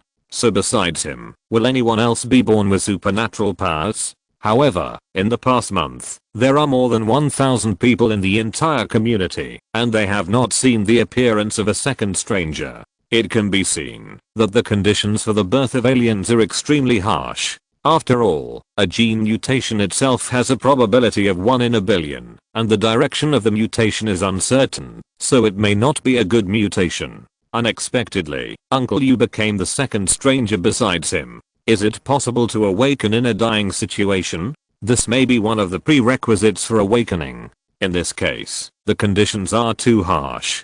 Because in the near-death state, if it is not the ability to repair the injury, you will die even after awakening. If Uncle Yu hadn't met me, he would surely have died. Zhang Yi wanted to understand this, and he relaxed a lot in his heart. Calculated according to this ratio, the probability of him encountering a different person in the future is extremely low. However, I don't know what kind of ability Uncle Yu awakened. After Zhang Yi thought for a while, he said to Zalkena, "From now on, you have to inject a certain dose of muscle relaxants or tranquilizers to Uncle Yu every day. It cannot affect his body, but his actions must be controlled." Zalkena was a little surprised, but after a little thought, he guessed something. "Did Uncle Yu develop some kind of special ability like you?" Zhang Yi nodded. "I think it should be, but we have no experience in this kind of thing, and we don't know what he will be like in the future. You know the Hulk, right? He is a mutation caused by gamma rays." Zhang Yi spread out his hands and said with a wry smile, "If Uncle Yu also turns into a Hulk and loses control of his emotions, it is very likely that this house will be demolished." Zhang Yi deliberately exaggerated, but in fact, according to the conservation of energy, Uncle Yu in his current state will not have too much power even if he transforms. However, for the sake of safety, Zhang Yi still has to observe him for a while to make sure that his mutation is not harmful, before he can rest assured. Zalkena nodded. "It's simple, just leave it to me." Zhang Yi kissed her and said softly, "You are tired today, go to rest early." Zalkena glanced outside. "What about Uncle Yu? Let Zilimui take care of her, can she do it?" Zhang Yi smiled faintly. Although she is a very annoying woman, she is not such an idiot. He knows that, if something happens to Uncle Yu, I will drive her away immediately. So she will take care of you more than you. Zalkena nodded. It's also true. Zhang Yi asked Zalkena to go to bed early, but he went out and saw Zilimui serving instant noodles.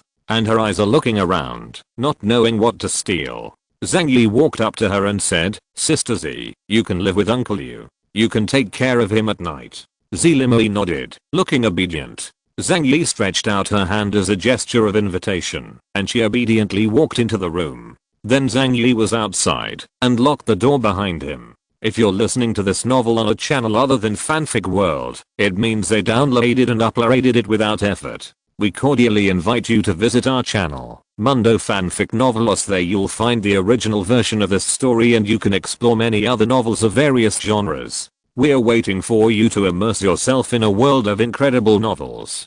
Chapter 136. After Zhang Yi finished handling the affairs at home, he walked out of the house with a gun.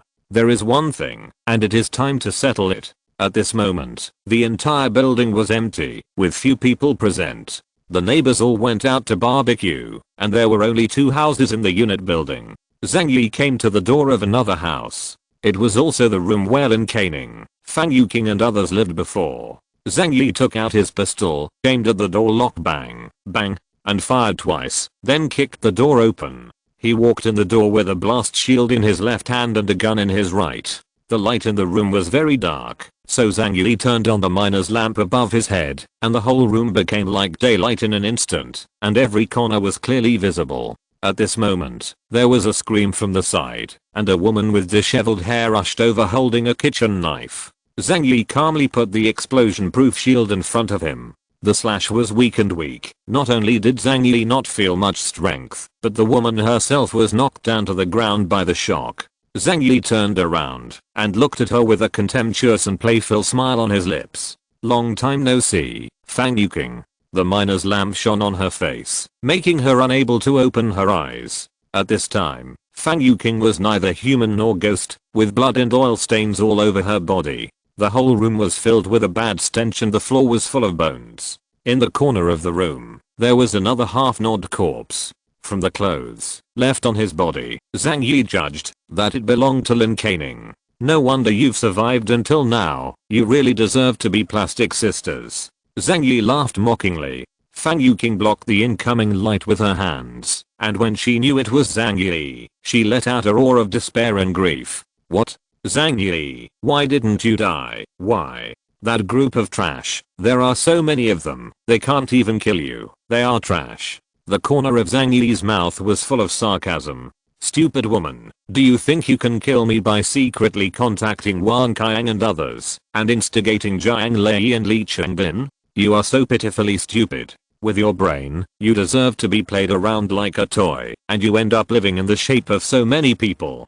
She was the one who tipped off Wang Qiang and asked Wang Qiang to ambush Zhang Yi in the snow. She was also the one who overturned Li Chengbin and Jiang Lei and let them attack Zhang Yi together with Wang Qiang and Huang Shai and Fang. This woman can't do anything else, but the tea art has reached the state of perfection. And green tea is always the one who understands men's thoughts best and knows how to confuse them. Zhang Yi, I hate you. I'm today because of you. Fang Yuqing knew that revenge was hopeless, so she vented her inner emotions hysterically to Zhang Yi. Obviously you've been chasing me for 2.5 years, but why didn't you suddenly stop chasing me? This is shameless betrayal. You can't even stand such a little test. Why do you say you love me? Originally, as long as you persisted for a while, I would agree to marry you. But why did you abandon me for that bitch? I hate you so much, I wish I could kill you, and that bitch with my own hands. Fang Yuqing became more and more excited as she talked, and finally rushed forward to beat Zhang Yi. Zhang Yi sneered. There was no need to use a gun, he just raised the explosion-proof shield in his hand, and knocked her to the ground. Bitch is hypocritical. Zhang Yi doesn't have anything nonsense to talk about with this kind of brainless green tea whore. In short, in the eyes of this kind of woman, everything a man does is wrong. He put away the pistol, then took out a crowbar, stepped forward and smashed Fang Yuqing's wrist and calf hard. She is now skinny, and her small bones will break when touched. The crisp crackling sound was accompanied by her sharp screams, not to mention, there was a taste of harmony, which was pleasing to the ear. Fang Yuqing's whole body convulsed from the pain, and her small mouth became less rigid. She cried bitterly and begged Zhang Yi. Zhang Yi, please spare me, I don't want to die. Please, let me go. Zhang Yi didn't say a word, just grabbed her hair and dragged her to the window amidst her wailing. Zhang Yi smashed the anti-theft window on the balcony with a crowbar. Fang Yuqing knew what Zhang Yi wanted to do. He wanted to throw her down from the 8th floor. At that time, if you don't fall to your death, your bones will be broken, and you will freeze to death in the snow. Fang Yuqing burst into tears and snot. Zhang Yi, let me go, let me go. You can tell me to do anything. I was wrong. I was really wrong. Hearing her miserable voice, Zhang Yi felt extraordinarily happy in his heart. He couldn't help but recall the time in his last life. She was so pitiful, like a delicate white lotus, with tears in her eyes, begging him to open the door. Then, what awaited him was a brutal feast of gluttony. You deserve it. Zhang Yi smiled. He put away the crowbar, took out a sharp dagger, and in Fang Yuqing's frightened eyes, stabbed, and cut her clothes. Stab, stab. A moment later, Fang Yuqing was naked, and stripped into a white sheep. It was this sheep that was obviously malnourished, leaving only skin and bones. She was so cold that her lips were purple, but she thought that Zhang Yi wanted to sleep with her, so she said tremblingly, "You can sleep with me, as long as you keep me alive." Zhang Yi just stared at her naked body for a few seconds, then sighed in disappointment. It's all skinny, and the fat is so shriveled. What's the point? Zhang Yi is not so hungry. He tore up Fang Yuqing's clothes just to completely humiliate her. He hated Fang Yuqing to the extreme, but after all, he had been greedy for her body and chased her for 2.5 years. But seeing it now, it feels disgusting. Zhang Yi picked up her thin ankle with one hand and lifted her upside down amidst her screams. This shriveled woman is like a leaky doll, only one place is bulging high, like a steamed bun with black mold. Zhang Yi's face was full of disgust, and at the same time, a bad taste arose in his heart. He looked at the dagger in his hand. It was made in Switzerland, and he felt a little bit reluctant. So Zhang Yi looked around and picked up a broken bone from the ground, with sharp bone stubbles on one end. Maybe this broken bone belonged to Zhaopeng. The corners of Zhang Yi's mouth curled up slightly, then he lifted the bone and stabbed it in. What? An extremely shrill scream came from Fang Yuqing's mouth. She struggled painfully in Zhang Yi's hands, like a hen that had been plucked alive by boiling water. Zhang Yi felt a lot more relaxed, and then threw her out along the window. At this temperature, falling naked on the snow, there is no need to say how sour it feels. Zhang Yi looked down along the windowsill, and there was only a human-shaped pit left on the snow. He sighed. Am I being too kind? It's a bit cheap to just let her die like this. If there is nothing else, he planned to find a place and slowly cut her up bit by bit. But now his workload is a bit heavy, and there are too many people to kill, so he is too lazy to waste time on this woman. Zhang Yi turned around and left the room, saying as he walked, "I'm such a kind and good person." Chapter 137, $10 billion super shelter. After one night passed, Zhang Yi asked Zhao Ke to check Uncle Yu's body early the next morning. The results of the inspection surprised Zhao Ke. She said to Zhang Yi, "The recovery is very good, and the recovery speed is more than 10 times that of ordinary people." Zhang Yi was even more convinced that Uncle Yu had indeed awakened his abilities. "I see. Take good care of him, and he must be cured." He patted Zhao Ke's buttocks and gave her a deep look. Zhao Ke nodded knowingly, then took out a shot of medicine from the medicine box and slowly injected it into Uncle Yu's arm. Seeing that they were done, Zilimi smiled and came over to make a request. "Zhang Yi, I forgot to bring my charger. Can you get it for me? By the way, there are also our baby's diapers." This woman had a smile on her face and a calm demeanor. Judging by her appearance, it seemed that she planned to live here for a long time. She felt that Zhang Yi owed Uncle Yu his life, so she had to support Uncle Yu as a matter of course. And she is Uncle Yu's woman, so she must stay. Zhang Yi glanced at Uncle Yu on the hospital bed from the corner of his eye. Although Uncle Yu is still in a coma, Zhang Yi remembers that people can hear things when they are in a coma. So he smiled and said to Zilimi, "I still have very urgent things to deal with outside, and I will help you solve them after I finish my work." The smile on Zilimi's face became even stronger. "Well, then don't forget." After Zhang Yi provided them with food and water, he locked the two of them back into the hut. He vaguely had a plan in his heart, and it was time to get rid of this annoying woman. Zhang Yi prepared his whole body and then summoned all the neighbors to go downstairs, preparing to continue cleaning up other unit buildings. The neighbors were a little surprised when they heard this. Zhang Yi, didn't you say yesterday that you only clean the apartment buildings where the main criminals who attacked you are located? Zhang Yi smiled and said, well, after my investigation yesterday, I found that people from several buildings also participated in the attack on me. Don't worry, I, Zhang Yi, will not attack innocent people, only those wicked people. After the operation is over, the entire community will be ruled by people from our unit. At that time, I will allocate these buildings and let you manage them. Spreading his hands, he described a bright future for his neighbors. Only by cleaning up the pests can we usher in a truly peaceful and happy life in the future. Are you right? After the neighbors heard Zhang Yi's words, many people had happy expressions on their faces. They also live in fear at 25 number. If I can go to another unit to be the building manager, wouldn't my future life be happy? Some people also doubted Zhang Yi's statement, but out of awe of Zhang Yi, no one dared to raise doubts. Among the crowd, there was Zhu Hao, a former second-generation rich man. After listening to Zhang Yi's words, his eyes showed a strange look. It was fright and trembling, so much so that his body was trembling slightly. The neighbor next to him noticed the same thing and asked, Zhu Hao, what's wrong with you?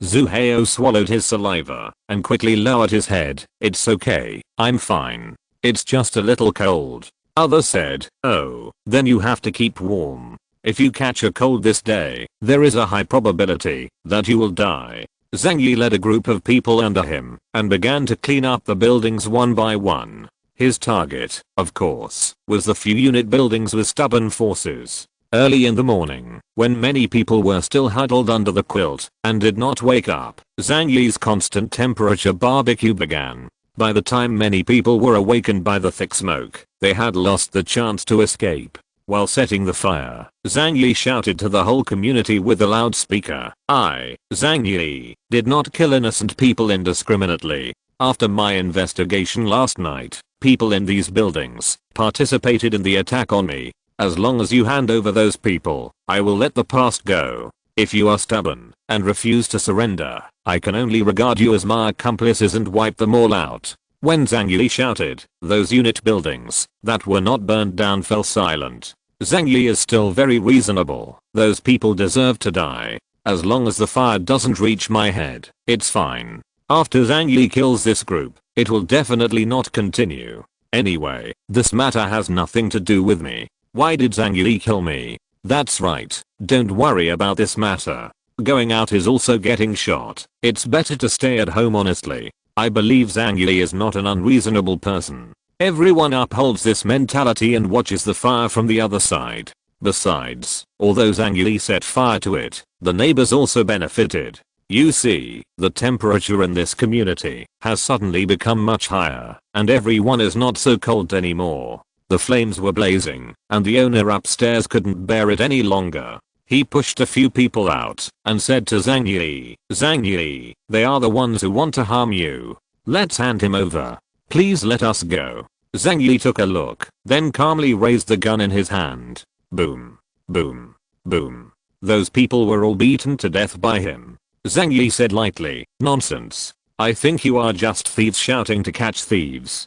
Do you think so? Do you have evidence? After one morning, Zhang Yi cleaned another 7 units. In the entire community, people in 12 units have been killed by Zhang Yi. There are less than 500 living people in the remaining unit buildings. And these unit buildings that he left behind are all the weakest, and there were no unit buildings that attacked him in yesterday's attack. Zhang Yi rubbed his eyebrows. He felt that the killing could stop here, because the remaining people could no longer pose a threat to him. If he continued to kill, he was really worried that his spirit would have problems. Let's stop here for today's cleaning. The unit building in front will be discussed later. After Zhang Yi finished speaking, he turned and left, ready to go back and take a good rest. Among the crowd, who were still immersed in the barbecue and funeral carnival, a figure suddenly broke away from the group and followed in Zhang Yi's direction. The footsteps behind him were clearly audible, and Zhang Yi looked over coldly. What? Zhu Hao quickly raised his hands. Brother Zhang, don't get me wrong. I have very important information to tell you. Zhang Yi sneered, his face full of disdain. Very important information? The whole community has been settled by him. What else can be called important? Zhu Hao looked around, lowered his voice, and said to Zhang Yi, "Brother Zhang, have you ever heard of the doomsday shelter built by Wang Ximing, the son of the richest man in Jiangnan?" Chapter 138 Fishing or Surrender? Zhu Hao's words instantly brought Zhang Yi's memory back to more than 10 years ago. In the 30s, science fiction movies suddenly became popular all over the world, among which doomsday movies were the most popular. It is said that the beginning also originated from the Earth in Exile series of films in Huaguo. In those years, doomsday movies were extremely popular. Every year, many doomsday-themed movies swept the box office rankings of the year. The influence brought by the movie is that some people really started to build shelters, including many of the world's top rich people. At the time, people undoubtedly regarded this behavior as a kind of joke. Not many people really think the end times are coming. In Zhang Yi's memory, there is such an interesting incident in Huaguo, which stayed on the internet hot search list for several months, and even became a classic theme of ghosts and animals on an act station, and was ridiculed by others. That is the story of Wang Ximing, the son of the richest man in Jiangnan back then, who spent $10 billion to build a refuge that was said to be indestructible from the outside world. By the way, that shelter was built by Zhanlong Security Company, and Zhang Yi later went to Zhanlong Security Company, which was also related to this matter. But later, there was no follow-up on the news about that shelter. The most indispensable thing in the world is gossip. People only regard this matter as a petty waywardness of a rich second generation. Zhang Yi quickly recalled the events of that year in his mind. He looked at Zhu Hao in front of him. His eyes became serious. "Do you know where that shelter is? If there is such a super shelter costing $10 billion, it will undoubtedly be one of the safest places in the world." Compared with the safe house that Zhang Yi spent 800 million Chinese dollars to build, its security level, interior space and internal facilities are many times stronger. That is a real doomsday fortress, which can resist the level of H-bombs. Zhang Yi was also very curious in his heart whether such a place really existed. Zhu Hao carefully looked around and then said to Zhang Yi, "There are so many people here, let's go back and talk carefully." Zhang Yi nodded and let Zhu Hao walk in front of him. Zhu Hao had no objection and obediently led the way. In order to show his sincerity, the two returned to building 25 number and then came to the room on the 8th floor. Zhang Yi closed the door behind his back, leaned against the wall, crossed his arms, and said to Zhu Hao, "Now there is no one here. Please tell me carefully." Zhu Hao didn't hide it either. He understood Zhang Yi's character and didn't dare to talk about it. So he said directly, "Wang Ximing's shelter is actually number 101, Young Manor. Young Manor 101. Zhang Yi said the name in his mouth and suddenly remembered where it was. One of the four most expensive villa areas in Shanghai City. The land price there is an understatement to say that every inch of land is expensive. It is said that the cheapest villa there costs upwards of million yuan.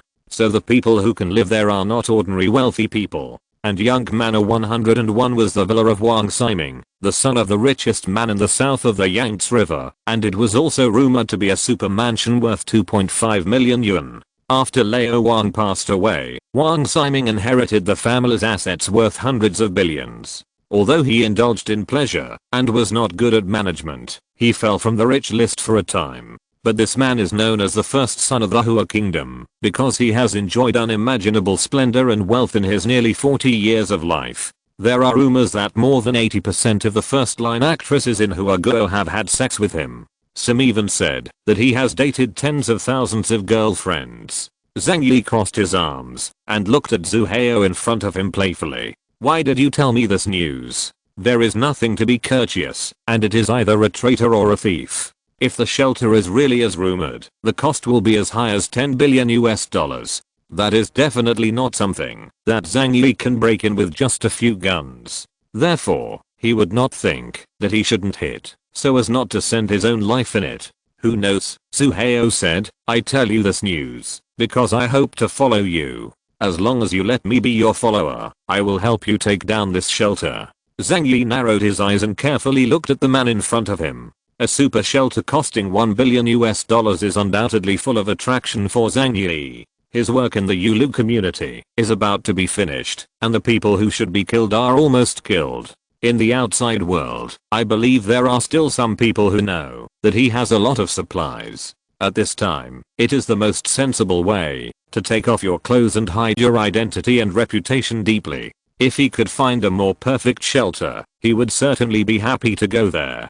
But, can he trust the person in front of him? Haha. Zhang Yi sneered. He didn't need any thinking. He wouldn't believe it. You take me for an idiot? Is there really such a good place you will tell me? Zhu Hao quickly explained. Although I know where that place is, but now Wang Ximing is the owner there. I can't take it down with my own strength. That's why I came to ask you for help.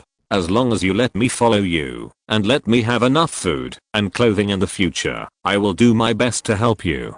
Zhang Yi scoffed. There was no slight fluctuation on his face, and he said in a flat tone, since it is a top-level shelter, it is not so easy to attack it. And after careful calculation, there is no friendship between us. You suddenly gave me such a big gift. Do you think I will believe that there is a pie in the sky? Seeing Zhang Yi being so cautious, Zhu Hao told Zhang Yi the location of the shelter, but the other party remained indifferent. He gritted his teeth and said another important message. Not only do I know the location of that shelter, but I have also been in it. I basically understand the layout there. Actually, Wang Ximing and I still had contact before. He knew about you through some channels. So, in fact, he offered to let me lead you there, and then took the opportunity to snatch the supplies and snowmobiles from your hands. A killing intent flashed in Zhang Yi's eyes. Zhu Hao was so frightened that he waved his hands hastily to explain, but I rejected him at that time. I'm so brave that I wouldn't dare to think of you. Zhang Yi sneered. His eyes were cold. He stared at Zhu Hao quietly and said word by word, perhaps, maybe you are also playing fishing with me now. As soon as the words fell, Zhang Yi's pistol was pressed against Zhu Hao's forehead. I'm going to shoot you right now, Zhang Yi said coldly. Zhu Hao was so frightened that his calves trembled, and he shouted hoarsely, don't kill me, don't kill me. Everything I say is true. Trust me, trust me. Boom. Chapter 139 Prince Wang and -039 S tens of thousands of girlfriends. After the gunshot, Zhu Hao's pupils constricted, and his body went limp all of a sudden. Zhang Yi's shot missed his head, but shot past his ear. This shot scared Zhu Hao's guts out. He sat on the ground, panting heavily. Brother Zhang, don't kill me, what I said is true. Zhang Yi narrowed his eyes, squatted down slowly, stared into Zhu Hao's eyes and asked, give me an explanation that satisfies me. Let me believe that you are not playing tricks with Wang Ximing to harm me. Then there is still a chance of life. Zhu Hao took a few deep breaths, trying to calm down his emotions. He said, because compared to fighting against you, you have a chance to live by following you, right? I've seen your methods. I'm not that stupid, and I dare to be your enemy. In contrast, Wang Ximing, who has been living in the shelter, is easier to deal with. What's more, Zhu Hao gritted his teeth and said, compared to you, I hope that Wang Ximing will die. A gleam flashed in Zhang Yi's eyes. Oh, aren't you friends? Friend? There was resentment and sorrow in Zhu Hao's smile. He and I are not friends at all. In his eyes, I may not be much different from a dog. Zhu Hao explained the relationship between the two to Zhang Yi. Our Zhu family can be considered a wealthy and powerful family in Xianhe City. My dad's listed company has a market value of several billion. Logically speaking, I'm the #1 son in Xianhe City, right?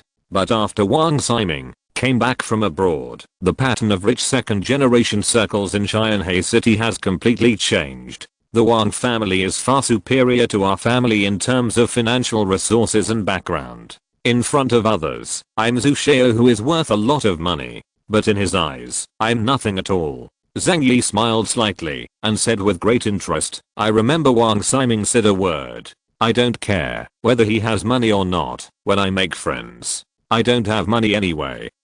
Zhu Hao nodded. That's right, that's the truth. Zhang Yi didn't understand. You hate him just because he is richer than you?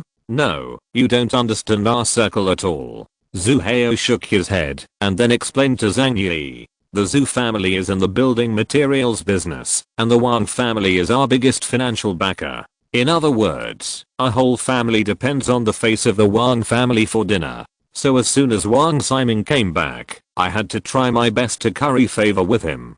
Zhu Hao's eyes were full of humiliation, and his fists were clenched. A wealthy son who has been pampered for more than 20 years, but spends his whole day lying low and being a petty person to please others, he will definitely feel humiliated in his heart. Even if he likes my woman, I don't dare to complain. I have to send it to his bed in person. Zhu Hao's face turned rosy with excitement. That's my woman, my woman. If he says a word, I have to send it to him to play with. Not just once, but several times. Several times. Do you know that, because of this incident, I have become the laughing stock of others in the second generation circle in Jiangnan? Zhang Yi raised his eyebrows, feeling a little bit about this. A well-known rich second generation in Jiangnan, but in order to please a bigger rich second generation, he handed over his girlfriend many times. How does this behavior differ from that of a pimp? No wonder Zhu Hao was so excited. Speaking of women, Zhang Yi also asked curiously, I have long heard that Wang Ximing's greatest hobby is beautiful women. Some people even say that he has dated tens of thousands of girlfriends. Is this true? When Zhang Yi heard the rumor, he didn't quite believe it. After all, even if a person lives to be 100 years old, it is only 36,500 days with so many girlfriends. I can't finish one round a day. Zhu Hao laughed. Brother Zhang, don't blame me for speaking badly. You ordinary people can't even imagine how rich the real rich circle is. You think the rich people's lives written in those online novels are already exaggerated and false, right? But compared with reality, it's still far from it. Zhang Yi's eyes became more serious. People always have some gossip complex. Oh, what do you say? Zhu Hao laughed and said, there are more than tens of thousands of women around Wang Ximing. That's 10,000 plus women. Zhang Yi was stunned for a moment, then laughed loudly and scolded. What do you mean about you? There must be a limit to bragging. Don't think that I don't know anything, because I'm not a rich second generation like you. 10,000 plus? Why don't you say more than a billion? Zhang Yi felt that Zhu Hao was playing tricks on him. Sima Yan, the famous licentious emperor in history, had a harem of only tens of thousands. Because there are too many people, I can't come here every day. We had to pull him in a sheep cart and spend the night wherever we stopped. Wang Ximing is only about 40 years old now. If he has 10,000 plus women, wouldn't he have to play poker with hundreds of people every day on average? In that case, it would be a miracle that he was alive. Brother Zhang, what I said is true. I also said that you can't imagine the world of rich people. Zhu Hao smiled helplessly. Zhang Yi asked curiously, really? Then tell me carefully, how did these 10,000 plus people play? Zhu Hao explained seriously, this is not easy. There are people around Wang Ximing who are dedicated to finding women for him all over the country. These women have all kinds of status from high to low. Female stars in the film and television industry, female anchors on the internet, celebrities from Xianhe City, girls from Shengjing Beiziwen, etc. He is not taboo. As long as he is a beautiful girl, he will snare all of them. As far as I know, he has dozens of mobile phones, and each mobile phone is marked with a number, representing dozens of provinces. And in each mobile phone, there are dozens of WeChat groups. All over the country, in every place, he will set up a group, in which are local beauties. Not only domestic, but also foreign ones. Zhang Yi's expression was slightly astonished. Can you still play like this? Really long experience. There are so many girls, how can he be so busy? Zhang Yi doesn't quite understand it. Could it be that he also knows the technique of multiple shadow clones, or have you practiced unlimited hanging? Zhu Hao said with a smile, it's actually very simple. These girls, as long as he goes to a certain place to play one day, he will notify the people nearby, and he can call hundreds of people to accompany him at once. Even if he doesn't pass on weekdays, as long as he wants to play, the National Airborne is just a matter of news. By the way, have you seen the videos of girls writing on their bodies online? Congratulations to EDG for winning the championship, and congratulations to Messi for winning the championship. Where do these videos come from? For example, if Wang Ximing gives an order in the group, they will immediately perform various performances for you. Not to mention writing on the body. There are even larger scale ones. Usually throwing red envelopes in the group. The amount is tens of thousands or even 10,000 plus. And the girls who grab the biggest red envelopes will post videos. Zhang Yi was also deeply moved when he heard it. I didn't expect rich people to be able to play like this. I understand. To put it bluntly, he takes so many girls as backup groups. It's hard to say whether they will be used or not, but it's like keeping pets. They will be there when they are needed, right? Zhu Hao nodded. That's the reason. After all, people's money can't be spent in 10 lifetimes, so we have to find a way to spend it. He also said humorously, this is also a kind of redistribution of social wealth, isn't it? Zhang Yi took a deep breath and shook his head slightly. I finally understand why there are so many leftover women in big cities. Chapter 140. 3 conditions. What Zhu Hao said made Zhang Yi slightly touch the edge of the life of the top rich second generation. But now that doesn't matter. After the gossip was over, Zhang Yi stared at Zhu Hao and asked indifferently, tell me what you think. If I agree to cooperate with you, how can you help me? Zhu Hao felt that there was something to be said for the matter and suddenly became energetic. I still have contact with Wang Ximing. After I told you about your situation, he was also very interested in the supplies and snowmobiles in your hands. So, we can play a scene. Pretend that I tricked you, and then let Wang Ximing open the door. At that time, with your ability, brother, wouldn't it be a matter of minutes to kill him? Zhang Yi thought for a moment, stared at him and asked back, if Wang Ximing's shelter is really worth $10 billion, does he still need to covet the supplies in my hands? Zhang Yi has also seen sci-fi movies. Usually, in such a large shelter, the materials stored in it can be used for at least 10 years. It's not that just a month later, there is a shortage of supplies. Zhu Hao scratched his head with a playful expression. But, this shelter has been built for 10 years. At that time, Wang Ximing was doing that thing purely on a whim. After his interest passed, he didn't take the shelter too seriously and just lived in it as an ordinary villa. The materials hoarded inside have long been disliked by him and thrown away as garbage and then converted into a love room or a sports venue. Zhang Yi listened silently and basically constructed a blueprint for that super shelter in his mind. What about weapons and equipment? Such a powerful shelter must have anti-invasion facilities inside, right? This is what Zhang Yi cares most about. If he wants to attack other units, they will set up traps to stop him, let alone a super shelter. Zhu Hao suddenly shut up at this moment. He said to Zhang Yi, unless you agree to cooperate with me, let me hang out with you and guarantee my food and clothing in the future. Otherwise, I can't tell you this news. Zhu Hao is not stupid. If he tells Zhang Yi all the news, he will be worthless. Can't tell me? Zhang Yi sneered, shaking the pistol with his right hand. Then what's the use of me keeping you? Zhu Hao swallowed a mouthful of saliva and quickly said, even if you beat me to death, I won't say it. Because this is my only hope of living. I know you're going to kill us all before long, won't you? A strange look flashed across Zhang Yi's eyes. He did have this plan. Most of the bastard neighbors in this unit have shared their share of the pie. Of course he wouldn't keep them. As soon as the troubles in other units are resolved, he will immediately send this group of people on the road, including Zhu Hao naturally. You seem a little clever. How do you know that? Zhang Yi asked with a smile, but that smile was a little cold in Zhu Hao's eyes. Zhu Hao gritted his teeth and said in a deep voice, because you are not a good person. The reason why you still support us neighbors is just to help you deal with the troubles of other units. Now the people in other units that are dangerous to you are almost dead. You will not be so kind. Continue to provide us with food and drink.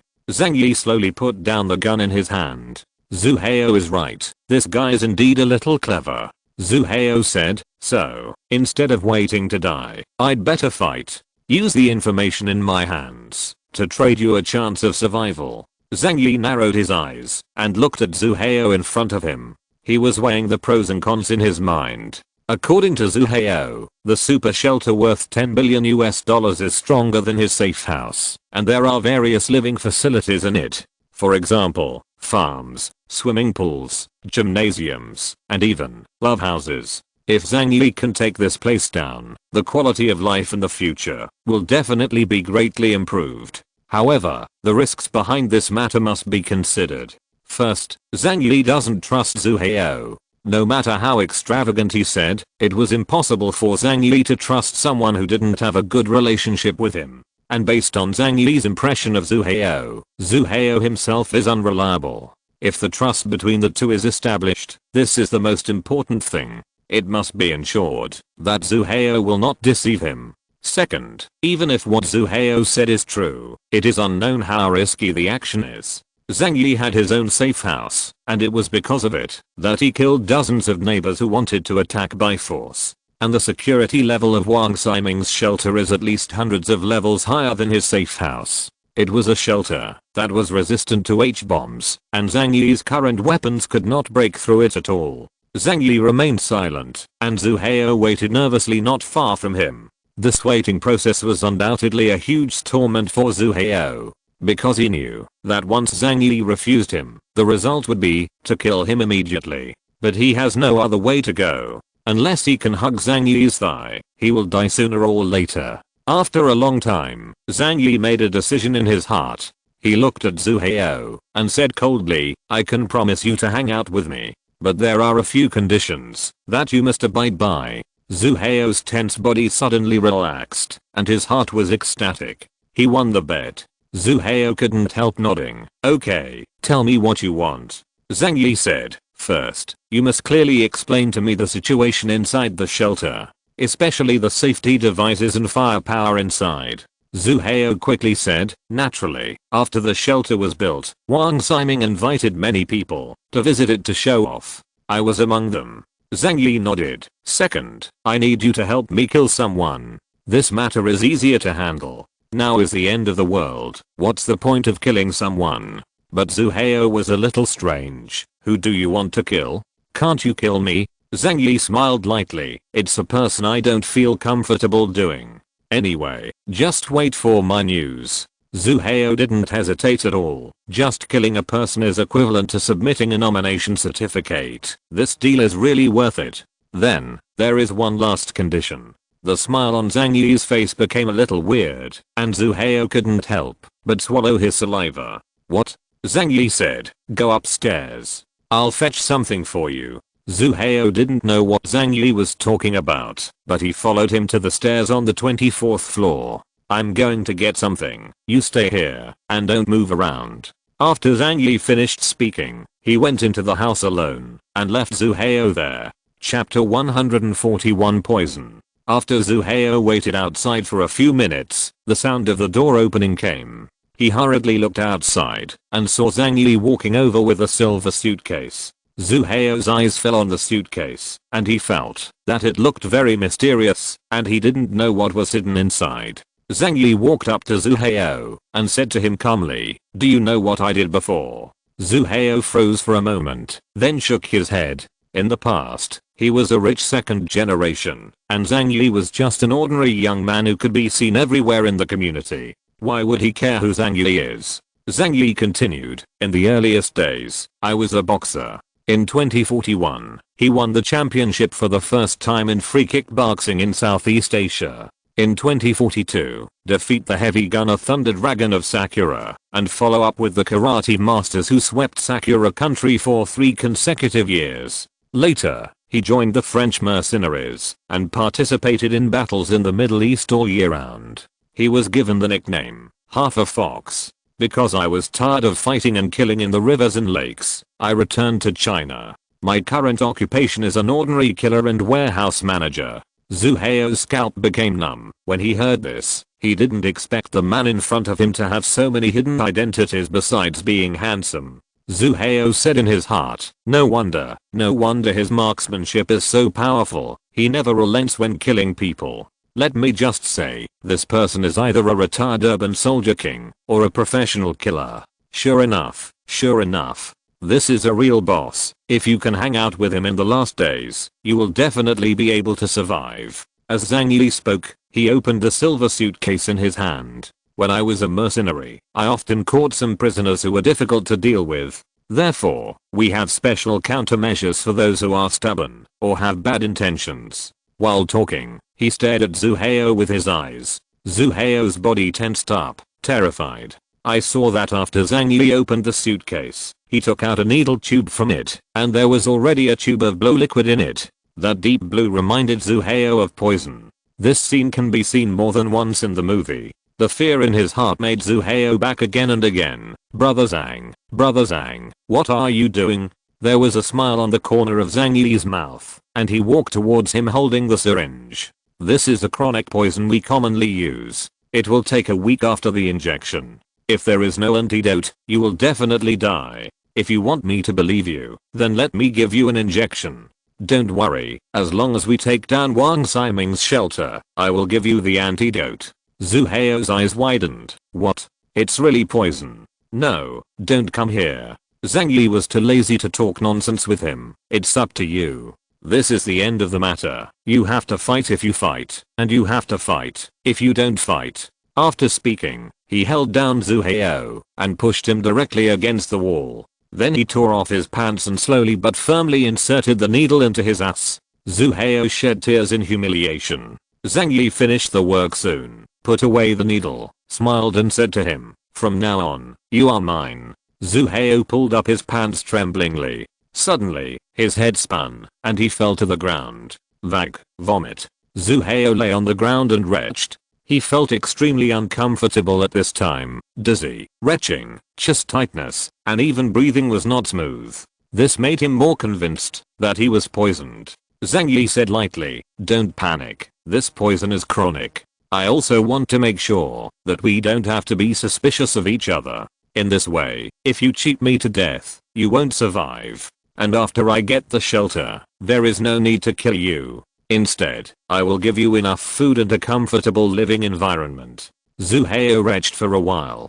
Although he was upset, he knew that he had gained Zhang Yi's trust. "I understand. I will contact Wang Ximing immediately. After I go back, let's go there as soon as possible." Zhang Yi nodded. "Okay, you go back first, and I will give you instructions on what to do next." Zuheo panted heavily and walked down the stairs with difficulty. Zhang Yi watched him go downstairs, feeling a little relieved. It was also a big challenge for him to agree to cooperate with Zuheo to spy on the $10 billion shelter.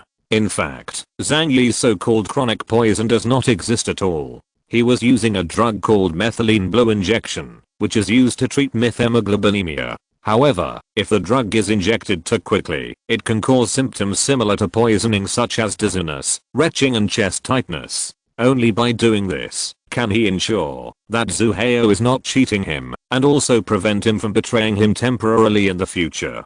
Clean up the problems in the community first and then go there to have a look. Zhang Yi also had his own arrangements in mind. He returned home and used the surveillance to check the scene in the ward. Uncle Yu had already woken up while Zilimui was holding the child and whispering to him beside him. Although Zhang Yi couldn't hear it, he knew it must be something bad.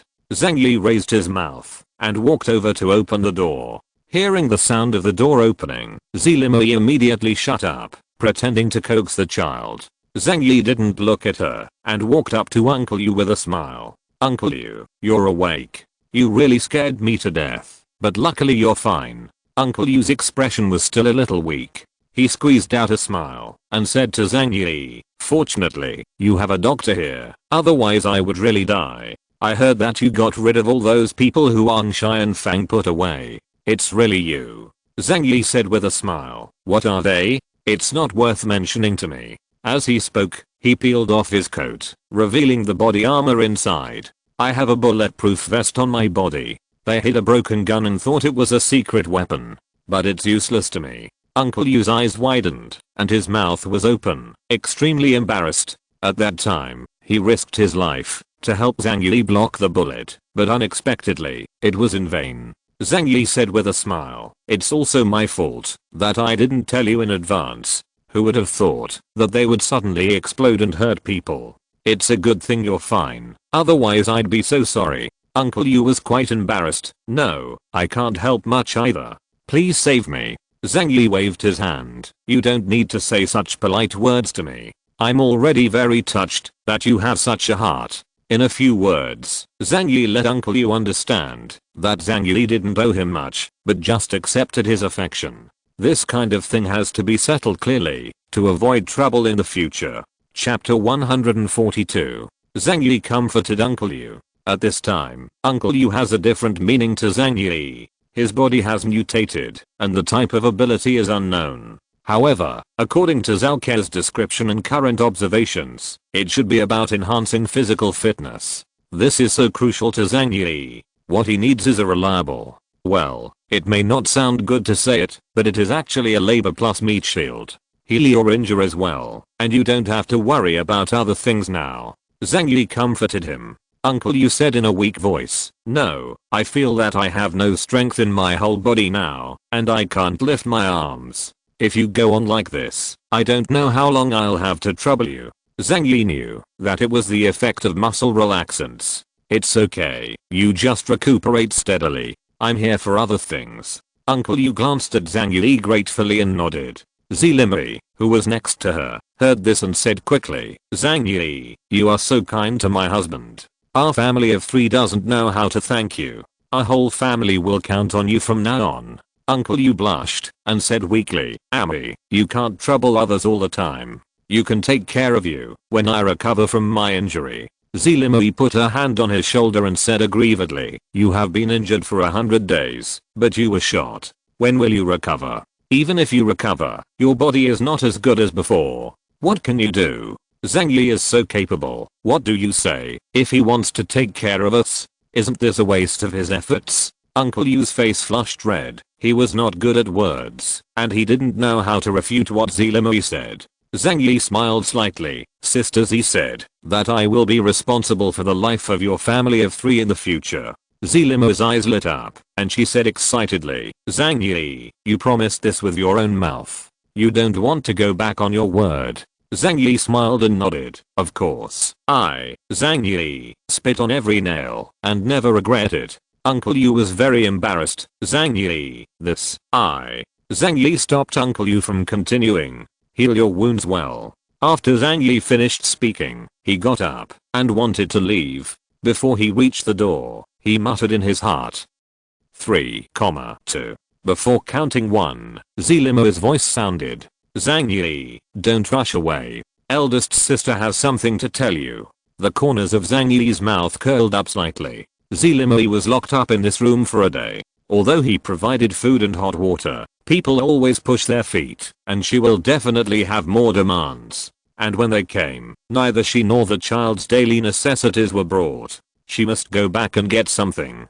Zhang Yi turned his head and asked with a smile, Sister Z, what's the matter with you? Zilimi said, Zhang Yi, we have been here all day. The phone is dead and can't be charged, and the child's diaper should be changed. Otherwise, why don't you go and help the elder sister get the money? Zhang Yi smiled helplessly. Sister Z, I've been busy all day, and I'm really tired. You know, I've been fighting and killing every day. Not only is my body tired, but my spirit also needs to rest. And I'm not familiar with Uncle Yu's house and yours, and I don't know where things are kept. Or you'd better get it yourself. After hearing this, Zilimi hesitated for a moment. She turned her head and glanced at Uncle Yu on the bed, feeling a little relieved. She stared at Zhang Yi pretending to be joking and said, then when my sister comes back, you are not allowed to enter. Zhang Yi, hey, look at what you said. Am I that kind of person? Uncle Yu is still here. If I don't open the door for you, what will I become? Zilimi smiled slyly and suddenly stuffed the baby in Zhang Yi's arms. Then, child, take it from me first. I'll be back soon. Zilimi felt that neither Zhang Yi nor Zalke could take care of the child, so as long as the child was left behind, Zhang Yi had to let her in. Zhang Yi saw this little thought clearly. He sneered in his heart. What, you think I can't throw this child away, do you? On the surface, he still smiled. No problem, but you have to come back quickly, big sister Z. I'm afraid I can't take care of this child. Zilimi smiled triumphantly. Don't worry, I don't want to stay outside too much. I can't bear to leave such a good place. She glanced at the comfortable house. Her eyes were full of satisfaction, as if she was looking at her new home.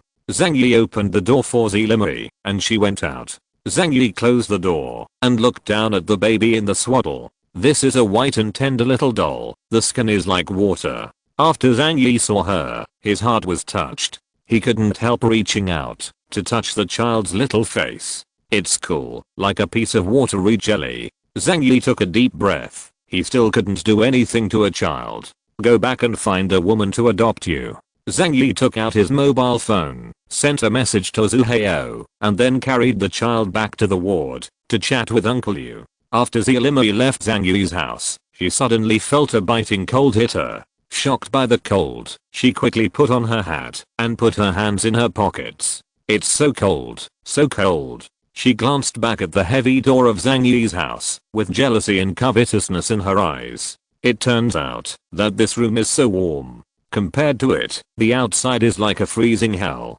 My baby and I will live here and will never leave. Only here can my baby grow up healthily. Zelimai thought of how the child would grow up, and a knowing smile appeared on the corner of her mouth. But the cold outside brought her back to reality. She hurried downstairs with her arms folded. Just when she came to the door of Uncle Yu's house and took out the key to open the door, a figure appeared behind her. Zhu Hao held up a bloody kitchen knife in his right hand and slashed at her neck. PFFT blood gushed out like a spring. Zelimai fell to the ground with a dazed expression. Apart from the fear of death in her widened eyes, there was also reluctance and worry for her child. Zhu Hao stepped forward, worried that Zelimai was not dead, so he hurriedly made up a few more stabs. He nodded in satisfaction until it was confirmed that Zelimai had no signs of life, and then hurriedly left the scene. Zhang Yi's home. Sitting in front of Uncle Yu's hospital bed with a child in his arms, he said with a smile, I've made up my mind. I will let Sister Zia live here with the child in the future. When you recover from your injury and the child grows up, you can move back. If you're listening to this novel on a channel other than Fanfic World, it means they downloaded and uploaded it without effort. We cordially invite you to visit our channel, Mundo Fanfic Novelos. There you'll find the original version of this story and you can explore many other novels of various genres. We're waiting for you to immerse yourself in a world of incredible novels. Chapter 143. After hearing Zhang Yi's words, Uncle Yu was so excited that he didn't know what to say. This is too much trouble for you. Your family's supplies are also limited. There are 3 more people, and the coal used for heating will more than double. I'll move out when I recover from my injury. I have arms and legs, and I can't let you keep them. Zhang Yi smiled and said, let's not talk about this now. You can rest at ease. Let's talk about the future things later. At this moment, the baby in Zhang Yi's arms suddenly burst into tears with a loud wow. Zhang Yi has no experience in raising children. He was holding the baby in the wrong position, so he quickly woke the baby up and cried loudly. Zhang Yi quickly coaxed him up, but no matter what he said, the baby just couldn't stop crying. It's a big head for Zhang Yi. Even in the face of dozens of people who wanted to kill others, he never had such a headache. Uncle Yu is also helpless, because Zelimai always takes care of the children at home. In desperation, Zhang Yi had no choice but to ask Zhao Ke for help. You find a way to make this child quiet for a while. Zhang Yi looked helpless, but who knew? Zhao Ke was at a loss when he saw the crying baby. I don't know how to bring children either. Zhang Yi had an idea. Why don't you give him a sedative? If it doesn't work, give him some sleeping pills. Zhao Ke's expression was a little speechless. If a baby takes sleeping pills, it will be very harmful to the body. Isn't that good? What about her mother? Zhang Yi's tone was a little cold. Go back to get things. Zhao Ke had no choice but to take the child from Zhang Yi's hands first. But both of them are noobs in this field, and she can't coax them well. Suddenly, Zhang Yi thought of something and said, could it be that she needs to change her diaper? Zhao Ke also suddenly realized. She opened the swaddle and saw that the baby's diapers were almost full. Zhang Yi coughed, then stepped back 2 meters silently, and at the same time, took out a bag of diapers from a different space and put them on the ground. Give it to you. Zhao Ke was speechless, but seeing the crying baby in her arms, she had no choice but to try to change it for her. It took a long time for Zhao Ke to help her change the diaper, and sure enough, her crying gradually weakened. Zhang Yi took Zhao Ke to Uncle Yu's ward, chatted with him, and asked Zhao Ke to help Uncle Yu check his body. Zhang Yi asked Uncle Yu, "Uncle Yu, do you feel any changes in your body? It's just something different from usual." Uncle Yu shook his head weakly. "I have no strength in my body now. I just feel itchy in the wound." Zhao Ke said, "That means your wound is recovering, which is normal." Zhang Yi at least got a piece of information that Uncle Yu's ability to resist drugs is not particularly strong, and it will also be affected. Several people chatted for a while, and after more than half an hour, there was no sign of Zelimai returning. Uncle Yu couldn't help feeling a little worried. Why hasn't she come back? When Zhang Yi heard this, his pupils shrank sharply, and he said in a deep voice, "Could it be that he's in danger?" He quickly stood up and said worriedly, "It's chaotic outside now, and the building is killing people like crazy. Yesterday Jiang Lei and Li Chengbin even attacked me. It's hard to guarantee that there are no traitors among the remaining people. No, Miss Z is in danger." Zhang Yi looked nervous. Uncle Yu also said worriedly, "Zhang Yi, hurry up and take a look. Don't let her get into trouble." Zhang Yi nodded. Take good care of Uncle Yu and the child. I'll go out and have a look." After speaking, he quickly turned around and left the ward. Then, Zhang Yi returned to his room and began to arm himself. Bulletproof vests, bulletproof pants, armed belts, pistols, daggers. An M/4 was hung on the shoulder, and the bulletproof helmet on the head. Clicked and dropped the transparent mask. Ready. Zhang Yi took out his mobile phone and sent a message to the owners in the group. "Please gather in room 13 on the 1301th floor. Next, I will distribute supplies and decide on the division of each unit building a new community in the future.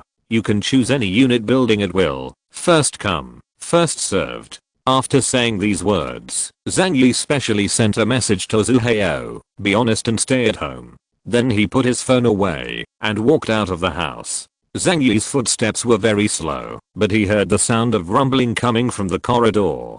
It was very hurried footsteps. The neighbors were very excited when they knew that Zhang Yi wanted to divide the food in the territory. They rushed towards the 13th floor scrambling, for fear that they would be late and that all the good sites would be taken up by others. Zhang Yi held an assault rifle and walked down the stairs step by step, taking his time. He walked up the 11th floor of the stairs for a full 5 minutes. When he came to the 13th floor, Zhang Yi heard chattering voices from room 1301. The neighbors are more excited than one, and they are all imagining the beautiful and peaceful days in the future. Now the other buildings have been conquered by us, and we will have the final say on the community in the future. Haha, Zhang Yi is also very interesting. Let us manage a building alone. It's pretty cool to think about it. Let people from other units be our servants. The most important thing is the source of supplies. Zhang Yi has to continue to provide us with food, or share the right to use snowmobiles with us. I think he will accept this suggestion. After all, the community is stable now, and he doesn't want to break the status quo. We can support Zhang Yi as the boss of the community, and then he provides food and keeps us safe. It's fair. From the perspective of Zhang, we can also provide labor and help him defend the community when foreign enemies invade. They didn't know that Zhang Yi was outside the room. A group of people have imagined a better life in the future. They think that all those who threatened them are dead, and there will be only harmonious and beautiful days in the future. Zhang Yi heard it clearly outside, but there was a mocking smile on the corner of his mouth. He opened his right hand and took out 2 grenades from the different space. At the same time, he took out the explosion-proof shield and blocked it in front of him. After making these preparations, Zhang Yi pulled off the ring on the grenade and rolled the grenade in from the door. Zhang Yi quickly raised the explosion-proof shield and then backed away. In the room, a neighbor noticed 2 melon-like things rolling under his feet. "Hey, what is this?" He looked down curiously. When he saw that thing clearly, a burst of fire instantly engulfed him. Boom. A dozen or so people in the room were instantly blown away, and the entire house vibrated visibly. Chapter 144 Can 039 Temis 1. Zhang Yi leaned against the corner of the aisle, blocking in front of him with an explosion-proof shield. The explosion was louder than expected, and it hurt his eardrums. But the power of the explosion did not reach here. Only some dust fell from the wall. Zhang Yi let out a long breath. Holding the explosion-proof shield vigorously and carrying a loaded assault rifle in one hand, he walked to the door of 1301 step by step. After seeing the scene inside clearly, Zhang Yi's body relaxed. The effect of these two grenades is very good. There were more than a dozen people lying around in the room, and the furniture in the room was also knocked down, hitting some people, and only half of them could be seen. In the corner of the room, a man's face was covered with blood. He struggled for a long time without standing up, but stared at Zhang Yi with extremely disgusting eyes. "We have helped you so much. Why kill us?" When he opened his mouth, blood flowed out from his mouth, but he was still roaring angrily. He felt that he had been betrayed. He had helped Zhang Yi for so long. How could Zhang Yi let go of the pain and kill the donkey? "You helped me? I don't think so." As Zhang Yi spoke, he raised his gun and pointed it at his head, ending his life with one shot. The ridiculous neighbors still think that they helped Zhang Yi until now. If it wasn't for Zhang Yi's protection, they would have died long ago. Allowing them to live until now is Zhang Yi's greatest gift to them. Zhang Yi raised his gun, pointed at every person or corpse on the ground, and shot them all in the forehead. Sure enough, some people pretending to be dead couldn't take it anymore, and got up yelling to fight Zhang Yi desperately. But what greeted him was still a cold and merciless bullet. Boom. Boom. Boom. Bullets were fired from the barrel of the carbine with a slow but powerful sound. Each bullet will accurately take away a life. Zhang Yi never wastes bullets, which is extremely precious in the last days. 5 minutes later, Zhang Yi added a bullet for everyone. During the period, some people cursed, some begged, some screamed in despair, but Zhang Yi was very fair and treated everyone equally and would not shoot an extra bullet. 1, 2, 3, 4, 16. Zhang Yi frowned slightly and counted carefully again. The quantity seems wrong. He had counted carefully before. Except for him and Uncle Yu's family, there were still 18 living people in the unit. If Zhu Hao is removed, there are still 17 talents left. But now counting and counting, there are only 16 people. Sure enough, there are still smart people. He sensed that I was going to kill him, so he didn't come over. Zhang Yi smiled slightly, then touched his chin and thought for a while. It seems it's that who is here. Zhang Yi recalled that person, who seemed to be a salesman of an intermediary company. "Really, why are you struggling? As if you can survive." Zhang Yi sighed, then raised the gun in his hand. He started searching floor by floor. Zhang Yi knew where that person lived, so the scope of the search was greatly narrowed. An hour later, Zhang Yi found him in a kitchen cabinet. "Do you think you're smart?" Zhang Yi asked sarcastically. Under his desperate eyes, Zhang Yi gave him a feeling of brain opening. So far, in the entire 25 number, there are still 5 survivors left. And the murderers who broke into Zhang Yi's room and ate him up had all been killed by him. Although Zhu Hao was an outsider, he died worse than Zhang Yi in his last life. Who made this rich second generation spend money on supplies in the group in such a high profile manner? According to the root of the previous life, their home was the first to be breached. Zhang Yi's road to revenge is finally over. There were no obstacles in his heart, and he felt that the whole world was much clearer and more transparent. Even breathing has become extremely smooth, comfortable. Zhang Yi let out a long breath beautifully, and from now on, there will be no one in Yulu community who can threaten him. In the days to come, he wants to enjoy a good life with peace of mind. Of course, the prerequisite is that he and Zhu Hao first take down Wang Ximing's doomsday shelter, which claims to be H-proof. Then stay away from this place and completely let everyone lose his whereabouts. Zhang Yi stuck the assault rifle behind his back and returned home.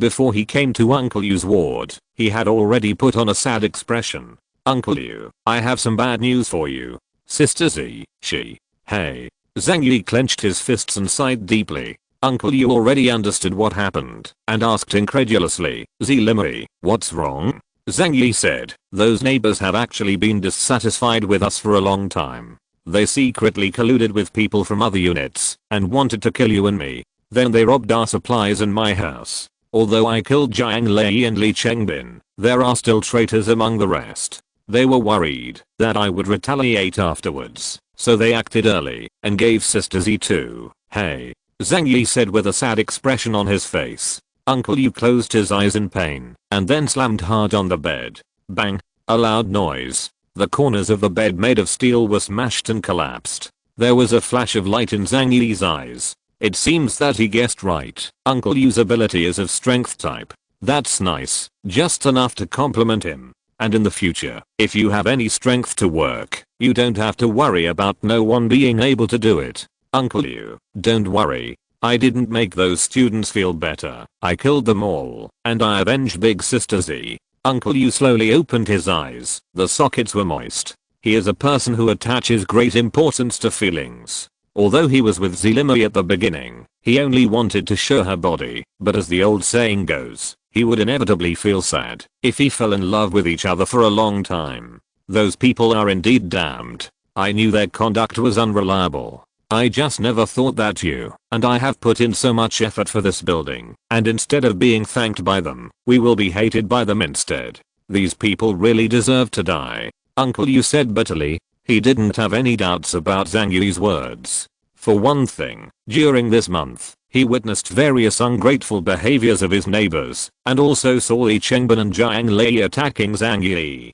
So Zhang Yi said that the neighbors have long colluded with outsiders and wanted to kill them, and this is true. Second, and most importantly, for a long time after Zelimoi left, Zhang Yi stayed with him in the ward, so the possibility of Zhang Yi's attack was ruled out. Zhang Yi came over and said to Uncle Yu sincerely, Uncle Yu, I'm also responsible for this matter. I didn't expect them to be so mad. Don't worry, I will definitely help you find another child face big breast skill in the future, good wife. Uncle Yu was silent for a moment. He said slowly, I like mature and plump ones. Chapter 145 Entrusting Orphans. Uncle Yu can figure it out. People who have experienced the end times are more transparent in thinking. After all, they are used to seeing life and death parting. What's more, he and Zelimoi were originally halfway couples, and they didn't have much relationship foundation. Not to be overwhelmed with pain over her death. When Zhang Yi saw Uncle Yu's reaction, a relieved smile appeared on the corner of his mouth. This is easy to handle. I will definitely pick the one that satisfies you the most. While the two were talking, Zhao Kenna walked over holding the crying baby. She looked helpless. Zhang Yi, Uncle Yu, she is crying again. What should I do? Zhang Yi and Uncle Yu looked at each other. Their eyes were bewildered with kids. They are an old bachelor and an old driver, and they don't have this experience. Probably, you're hungry. Zhang Yi's eyes looked at Zhao Kenna, and his eyes slowly fell on the baby's feeding structure. It's round and full, so if you have children in the future, you won't be hungry.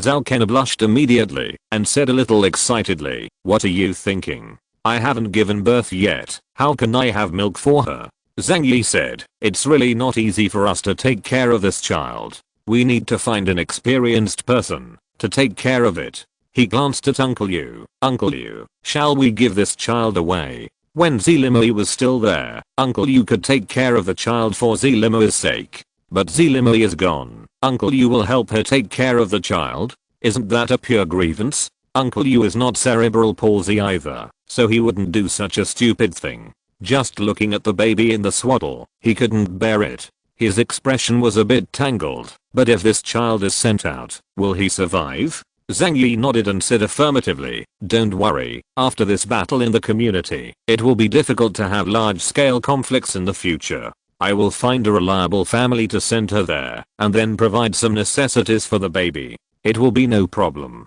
Zhang Yi's words made Uncle Yu feel much more at ease. He nodded. Hey, that's the only way to do it. Seeing that Uncle Yu nodded in agreement, Zhang Yi walked over and took the child from Zhao Kenna's arms. She seemed to understand the fate she was going to face next, and she cried louder. I'm going to find you a good home. Looking at her pink and tender face, Zhang Yi said in a cold voice, I'm sorry, although you are innocent, but I really can't carry a burden. There are too many innocent people who died tragically in the world. If you want to blame, you can only blame the world. Zhang Yi knew that, after sending this child out, the probability of her surviving was no higher than 1%. Not only he knows, but Uncle Yu also understands. But in life, sometimes you have to learn to pretend to be confused. As long as people can pretend to be confused, they will face a lot of trouble less. Escape is shameful, but useful. Just like Zhang Yi. He couldn't do anything to this child, but he didn't want to take care of her, so he could only throw her to others.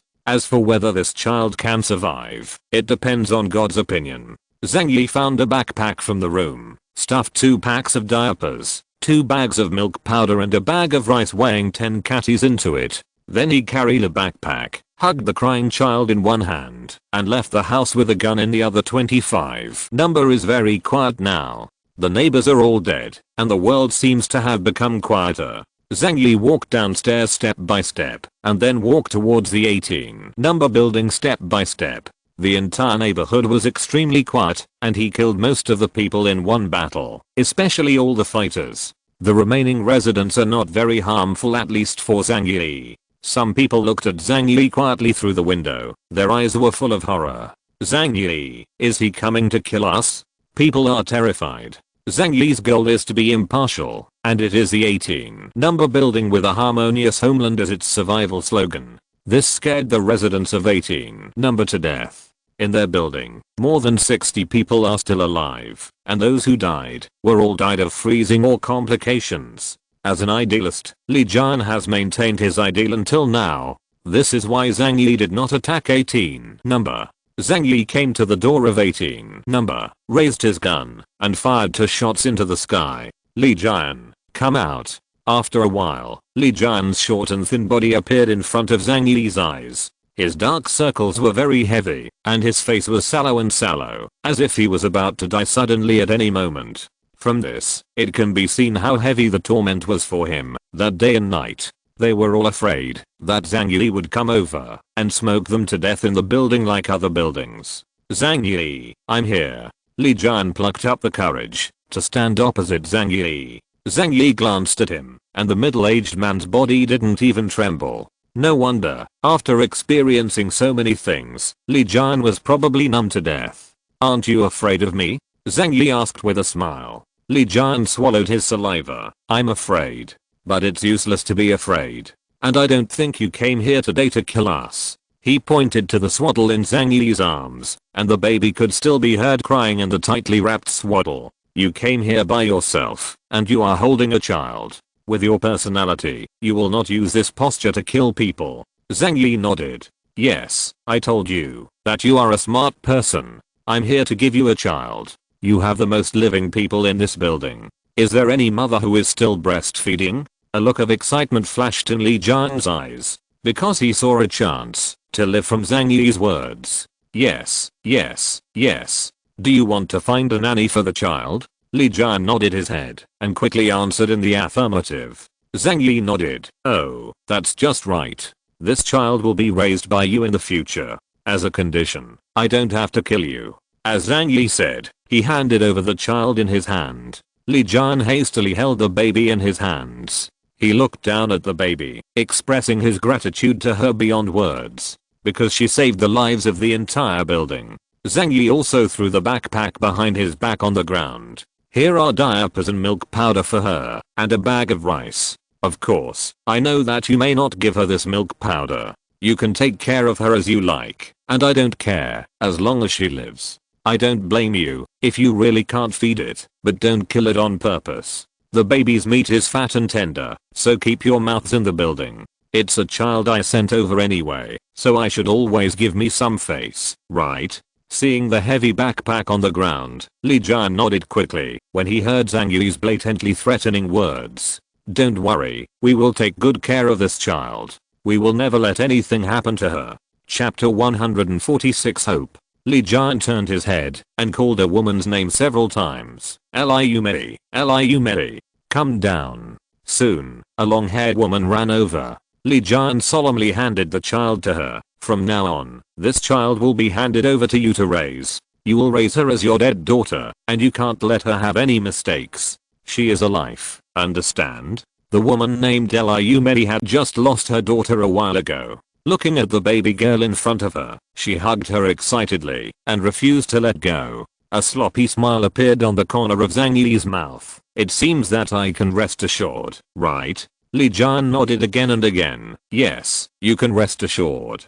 Zhang Yi didn't say anything anymore. If he can do this step, he is worthy of the baby girl, and Zhang Yi has no energy to care about her life or death. He glanced at the skinny Li Jian, then raised his head to look at the 18 number building in front of him. Suddenly, he asked, "How many people are still alive in your building?" Li Jian replied cautiously, "There are still 66 people." 66. Zhang Yi suddenly smiled happily. This number is really auspicious. It seems that I will have good luck in the near future. Li Jian could only smile apologetically. Zhang Yi asked again, "Next, how are you going to survive? I won't provide you with any food."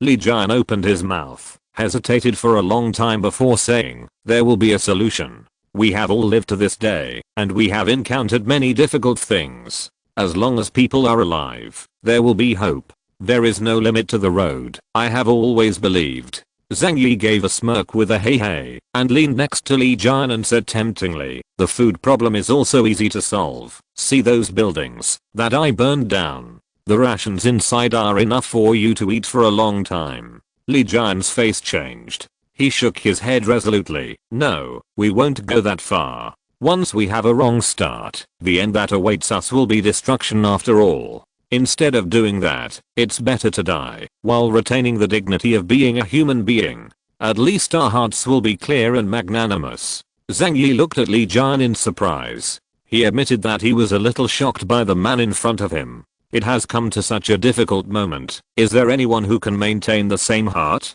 There should be some. It's just that Zhang Yi didn't expect that such a person would appear by his side. If one has not experienced such a tragic catastrophe, it is difficult to really see a person clearly.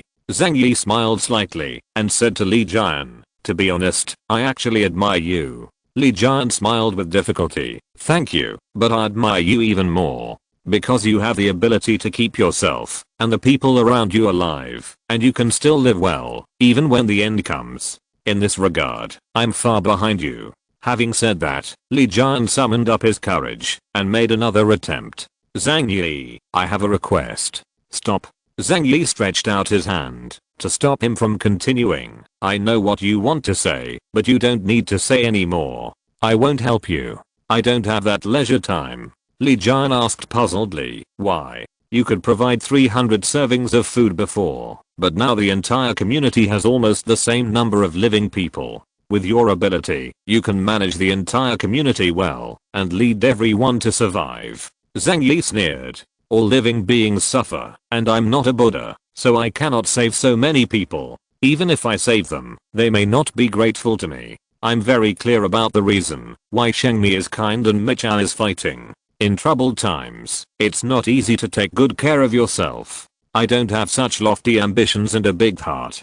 I just want to live well by myself." The last hope was also shattered, and Li Jian's face was a little gloomy. Although what he said was very good, and he talked about the endless road, but judging from the current situation, it is indeed difficult for them to survive for a long time. Zhang Yi looked at him and suddenly said, "As a human being, you have to rely on yourself and everything. And you, to some extent, have touched me. Make me believe that there is still the glory of humanity in the last days. So don't say I won't give you a chance." Zhang Yi pretended to put his hand into his wide pocket, and after a while of fiddling, he even took out a bag of corn seeds. He threw the corn seeds on the ground and continued to dig into his pockets. After a while, wheat, rice, soybeans, potatoes, sweet potatoes, seeds and rhizomes of more than a dozen crops appeared in front of Li Jian's eyes. "This is my chance for you. You can try to grow food to support yourself. Of course, you can also eat it. Whatever you do, I can only help you so far." Zhang Yi didn't know how to farm, so he gave Li Jian a lot of seeds and roots. To him, it's like dropping 2 fry into a fish pond and waiting a few years to harvest the shoal. Waiting is a miracle. If Li Jian and the others can really survive, it means that God will really take care of these people who keep their hearts. If they die, so be it. After finishing these, Zhang Yi turned around gracefully, waved his hands, and left 18 number without hesitation. Li Jian was dumbfounded on the spot, looking at the grain seeds and roots all over the place. He was at a loss. Can these things be grown at -60 or 70 degrees? At this time, a white-haired old man suddenly ran out of the corridor. He hurriedly picked up the seeds and roots from the ground and stuffed them into his arms regardless of the cold. Put these seeds away quickly, and we won't have to worry about eating them when they are planted. Li Jiang's eyes lit up when he saw the old man. This retired old professor, who specialized in crop research in the agricultural college, is 75 years old this year. That is, in 18 number. His old arms and legs can live until now. Old Jet, can you grow these grains? Can you grow them in such a cold day?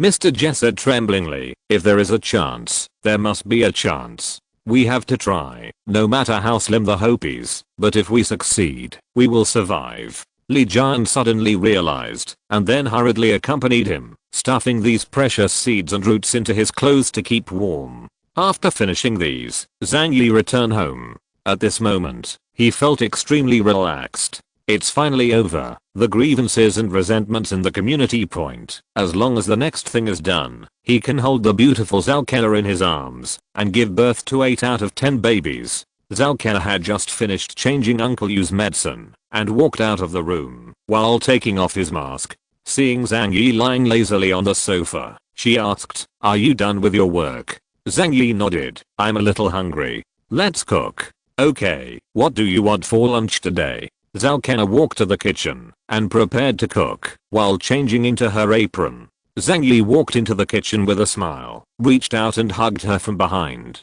"Want eat you?" "Ah. What are you doing? Uncle Yu is still next door." "It's okay. The sound insulation at home is very good. He can't hear it. I still have to cook. Can't you wait? You are busy with your work. I'm busy with mine. Don't delay." Chapter 147 Zuhao and -039 S-Face. That night, Zhang Yijin worked very late. The problem in the community was finally resolved, and he felt extremely relaxed. He hadn't let go before, but this time he wasn't polite at all. And Zalkena also accumulated desires for a long time, and they were completely released on this night. However, there are also gaps between them.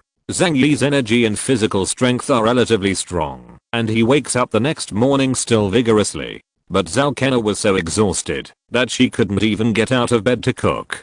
Zhang Yi was in a good mood and took out some food from the different space to eat. Next, it depends on how Zuhao's contact goes. When his news came, Zhang Yi felt that there was indeed a chance to make a move, so he would follow him to have a look. Zhang Yi was not in a hurry, but Zuhao was in a hurry. After being given an injection by Zhang Yi yesterday, he didn't sleep well all night and felt that he was going to die soon. He sent a message to Zhang Yi in the morning. "Brother Zhang, I have already communicated with that side. When shall we go there?" Zhang Yi smiled slightly and quickly typed back, "Come to my house and have a chat." Soon, Zuhao came to Zhang Yi's house. Zhang Yi opened the door and let him into the room. After Zuhao entered the room, his expression was the same astonishment and surprise as that of Zalkena and Zelimri. It looked like a beggar had entered a paradise full of gold, silver and jewels, with a smirk hanging on the corner of his mouth, as if he was in a daze. "It's so warm here. Is this heaven?" Zuhao said foolishly. Zhang Yi gave him a white look. "This is my home." When Zuhao came back to his senses, he suddenly felt unbearably hot. After all, he was wrapped in 6 or 7 layers of clothes, and the temperature in Zhang Yi's house was 26 degrees, which made him feel like a deep furnace. He hurriedly took off the layers of down jacket and cotton coat on his body, and then came to Zhang Yi in a little embarrassment. "Brother Zhang, I have made an agreement with Wang Ximing. I will pretend to cooperate with him and take you there. As soon as he opens the door, we will find a chance to kill him." Zuhao couldn't wait. Zhang Yi sat on the sofa and raised Erlang's legs, pointed to the opposite sofa and said, "Sit. Don't worry, let's talk slowly." Zuhao took a look at Zhang Yi's sofa. It was a high-end sofa, as white as a cloud. However, there seemed to be some strange stains on the sofa, as if they were left by some kind of liquid. Zuhao didn't dare to sit on the sofa. He hadn't showered for a month, for fear of getting dirty by Zhang Yi. So he sat on the carpet. Even so, he felt extremely satisfied. 1 month, a whole month. He finally felt what temperature is. Zhang Yi was sitting, so his angle was just looking down at Zuhao. This once mighty rich second generation is now as humble as a bereaved doggo. How can it be said to be similar? He is clearly a homeless dog. Zhu Hao looked up at Zhang Yi flatteringly. Brother Zhang, let me tell you how I talked with him. Zhang Yi smiled slightly and stretched out his hand towards Zhu Hao. Don't bother, I can just see it myself. Zhu Hao's face froze. What? You see for yourself? Give me the phone. Let me see the chat history of the two of you. Zhang Yi's smile was very bright, but in Zhu Hao's eyes, it was extremely terrifying. There are some things in the chat records between him and Wang Ximing that Zhang Yi cannot see. Just like he belittled Wang Ximing in front of Zhang Yi, he couldn't let Wang Ximing know that it was a truth. Quick, give me your phone. You won't have anything to hide from me, will you? Zhang Yi's squinted eyes showed a crack. Killing intent flashed across. No. But. Zhu Hao's forehead was dripping with cold sweat. His eyes wandered, and his right hand subconsciously covered his pocket. Zhang Yi didn't bother to talk nonsense with him, so he took out a black pistol from his pocket and aimed it at his forehead. Brother, it's not easy to talk to you, is it? Zhu Hao hurriedly begged for mercy. Brother Zhang, don't shoot. I said some bad things about you to Wang Ximing, but it was just to confuse him. That's not what I really want to say. Zhang Yi became a little impatient and said coldly, give it to me. Zhu Hao didn't dare to talk nonsense anymore. He took out the phone tremblingly, unlocked it and handed it to Zhang Yi. No power. Zhu Hao whispered, trying to make the last resistance. Zhang Yi took it over and took a look, and sure enough the battery slot had bottomed out. After all, the power supply for ordinary residents is only about 1 hour a day. And he and Wang Ximing must have talked for a long time, so it's not surprising that the battery is so low. Zhang Yi took out a power bank from under the coffee table and recharged it for him. Zhu Hao's face was pale, and his body almost shrank to the floor, a bit like a deflated balloon. Zhang Yi opened the chat history between him and Wang Ximing, browsing forward all the way. Oh, the two of you were in contact half a month ago. Zhang Yi smiled. Zhu Hao didn't dare to say a word. Zhang Yi quickly looked down. The corner of his mouth slowly curled into a contemptuous sneer. No wonder Zhu Hao didn't dare to let him read the chat records. The chat history of the past half month is very rich in content. In the beginning, Zhu Hao planned to ask Wang Ximing to help solve Zhang Yi and then seize Zhang Yi's safe house and supplies. At that time, Zhang Yi's evaluation was, that damn dog is so arrogant because he has a gun in his hand. Why does he live in such a nice house? Ha. Zhang Yi sneered, but Zhu Hao was quite frightened. Further back, it was probably the time period when Zhang Yi subdued the people in the entire building and then beat the Cheyenne gang and the Wild Wolf gang.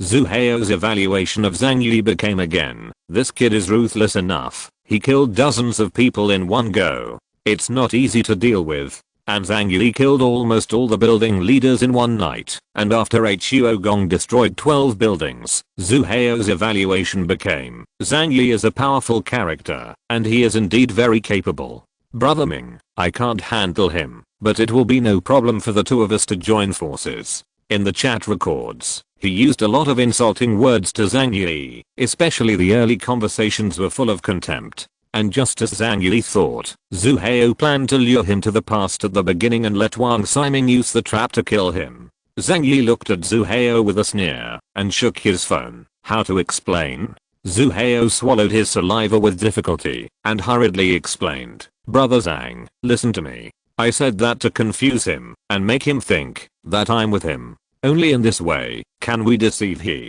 He raised his right hand and swore to the lamp, if I, Zhu Hao, have any bad intentions for Brother Zhang, I will die. Zhang Yi sneered disdainfully. It's useless to make such an oath now. You'd better be realistic. Chapter 148. After reading Zhu Hao's chat records, Zhang Yi actually didn't have much feeling in his heart. Because of those contents, he had already guessed 7 or 8. He wouldn't think that he really had such great charisma that a speculator like Zhu Hao would follow him wholeheartedly. It is normal for Zhu Hao to speculate between him and Wang Ximing and choose the one who is most beneficial to him. Zhu Hao knelt in front of Zhang Yi anxiously and explained his behavior. Brother Zhang, you've given me an injection Can I still harm you? If something happens to you, I won't survive. That's right, I said some bad things about you before. But at least I didn't do anything to harm you. Now I'm completely on your side. Zhang Yi didn't speak, but touched his chin and began to think. Through the chat records between Zhu Hao and Wang Ximing, he also got other important information. First, Zhu Hao leaked information about his weapons to Wang Ximing, only including the possession of a pistol. Zhu Hao didn't tell Wang Ximing about Zhang Yi's strength later on. Probably from that time on, Zhu Hao already had the idea of betraying Wang Ximing and turning to Zhang Yi. Therefore, Wang Ximing did not know that Zhang Yi had a large amount of military equipment such as powerful assault rifles, sniper rifles and grenades in his hands. Second, Wang Ximing focused on the large amount of supplies and snowmobiles in Zhang Yi's hands. In Zhu Hao's statement to Wang Ximing, he described Zhang Yi's safe house as a warehouse with a mountain of supplies that could last for a year or two. It can be seen from the conversation that Wang Ximing is very moved. It can be seen from this that Wang Ximing's shelter does not have much supplies. After all, the shelter was built 10 years ago. Even though there was a large amount of food stored in it, Wang Ximing, who lost interest later, probably cleaned them up. After some brainstorming, Zhang Yi had some basic ideas in his mind. He threw the phone on the table and said lightly, "Then tell me about the specific situation of that shelter. Especially things like weapons and defenses." Not a word less. Seeing this, Zhu Hao breathed a sigh of relief. Zhang Yi's attitude just now almost frightened him to collapse. He didn't dare to hide anything and told all the news about the shelter that he knew. After the shelter was built, Wang Ximing once invited a large number of people from his circle to visit. He is a very high-profile person, and he can't wait for people all over the world to worship him. Therefore, he also regards that shelter as a beloved high-end toy, and introduced it to everyone in great detail. I remember that the internal structure is divided into 5 floors and 2 floors above the ground. It looks similar to an ordinary villa. On the 3rd basement floor, there are stadiums, water bedrooms, entertainment rooms and other places specially used to have fun with girls, as well as warehouses and control rooms. That's about it. Zhang Yi said lightly, "Tell me more about the defense facilities."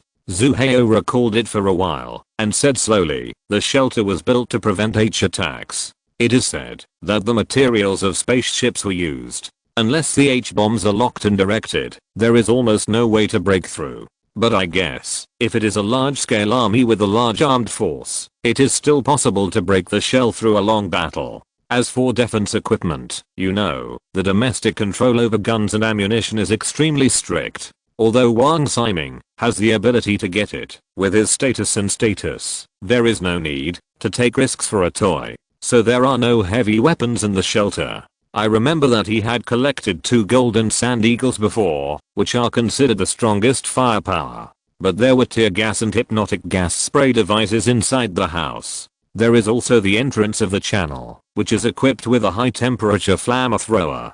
Zhu Hao mentioned this, and looked at Zhang Yi cautiously. This is the most dangerous. When Wang Ximing gave us a demonstration before, he threw a chicken in. It turned out to be cooked in a second. It is said that the moment it is activated, it will turn the channel into a giant oven, and the temperature can reach 1800 degrees Celsius in an instant. Let's not talk about people, even steel can melt. When Zhu Hao spoke, Zhang Yi listened very carefully, not missing a single word.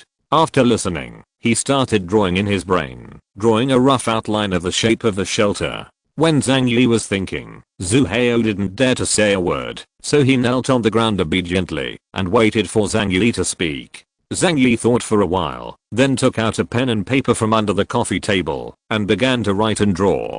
First of all, he must consider his own safety. No matter how good and attractive Wang Ximing's shelter is, if the danger exceeds 3%, Zhang Yi will temporarily give up the plan. After all, he is now living in a safe house, so there will be no risk in the short term, and his quality of life is decent. But if the risk is less than 3%, Zhang Yi has the idea of giving it a try. Because he has a lot of supplies and snowmobiles in his hands, it must have attracted the attention of people around the community. People in the community must have spread the news. So stay here, sooner or later trouble will come. And, who could say no to a world-class sanctuary worth $10 billion? Wang Ximing's target is my SNOW-mobile and the supplies in my hands. If he can't get it, it won't help if he kills me. After all, I have no enmity with him. Zhang Yi tapped on the notebook and began to talk to himself. So when the time comes, I put the SNOW-mobile away. The worst thing I can do is get caught, but he won't kill me, because it doesn't matter to him whether I live or die. After talking to himself, Zhang Yi looked at Zhu Hao in front of him. Zhu Hao couldn't help but shivered. Zhang Yi laughed. And the biggest threat to that shelter actually comes from the traps in the entrance passage. Hypnosis gas and tear gas are easy to deal with. I have a police gas mask. As for the high temperature flame, since he wants to keep me for interrogation, he won't use it. Zhang Yi repeated it several times in his mind and felt that there was no loophole in his way of thinking. He nodded and said to Zhu Hao, so your plan is to pretend that you are cooperating with Wang Ximing and trick me. At that time, Wang Ximing will not kill me, but attack me with hypnotic gas and tear gas. Catch me again. When he opens the door, we should work together to kill him. Is that what you mean? Zhu Hao nodded quickly. Yes, that's what I meant. After we passed, you pretended to be caught. Then I took the opportunity to stab him and kill him. A gleam of joy flashed in Zhu Hao's eyes. Zhang Yi suddenly thought that Zhu Hao didn't know that he had a gas mask. So in Zhu Hao's hypothesis, he used Zhang Yi as a bait, then entered the shelter and let him kill Wang Ximing himself. This trick is often used by Liangshan heroes in water margin, which is called false surrender. The corners of Zhang Yi's mouth raised slightly. Zhu Hao didn't know that Zhang Yi had a gas mask. It is imperative to be defensive, so don't let him know about it. Chapter 149 Ability Experiment. Zhu Hao looked at Zhang Yi and said with sincere eyes, Brother Zhang, my life is in your hands now. Are you still afraid that I will betray you?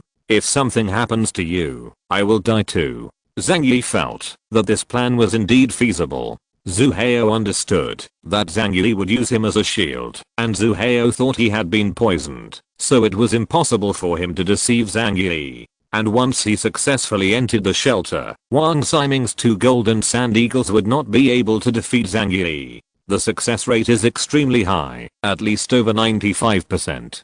Zhang Yi gave an evaluation in his heart. However, there will be a little bit of uneasiness after all. His way of being a man is a dog. He is good at defense, but offense is not his forte. It was the first time to take the initiative to attack a super shelter, and it would be a lie to say that I was not disturbed. Flame, gas, it would be great if there was a way to completely solve this problem. Zhang Yi sighed in his heart. The initiative is not in his own hands, so he can't feel at ease. Suddenly, a light flashed in Zhang Yi's mind.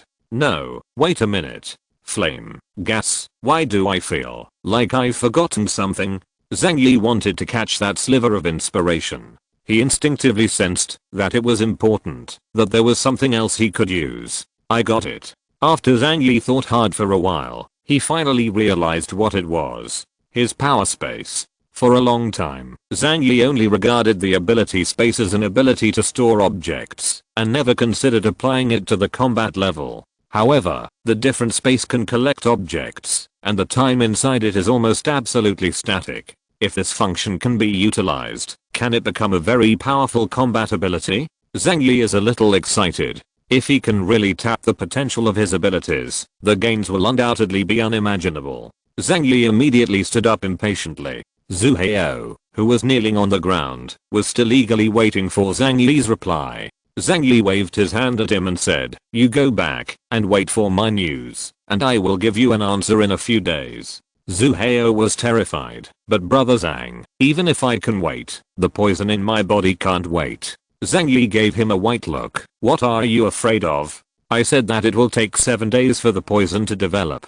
I will give you an answer in as long as 3 days, or as short as 1 or 2 days. You can wait with peace of mind. Zhu Hao's hair was numb. Who knew how uncomfortable he felt after that injection? Now he still feels that his body has become weak. Zhu Hao wanted to say something else, but Zhang Yi's sharp eyes made him flinch. Then, I'll go back and wait for your reply. You must contact me. Zhu Hao left Zhang Yi with a bitter face. But Zhang Yi hurried back to the room while the inspiration was still there and continued to think about how to develop his abilities. In fact, for the different space, Zhang Yi has always used it to store objects. Regarding its ability, Zhang Yi doesn't have a thorough understanding of it, he just knows a few generalities, which is enough. For example, different spaces can accommodate independently existing objects. And once there is a strong external force, it is difficult to collect. For example, a certain house in a building, or dig a patch of snow out of the ground. These practices are very difficult. As for how it acts on living organisms, Zhang Yi has only done experiments with one fish. He doesn't know how it works on people. When I have time in the future, I must spend energy to develop my abilities. Maybe there are other fields waiting for me to develop besides different spaces and precision shooting.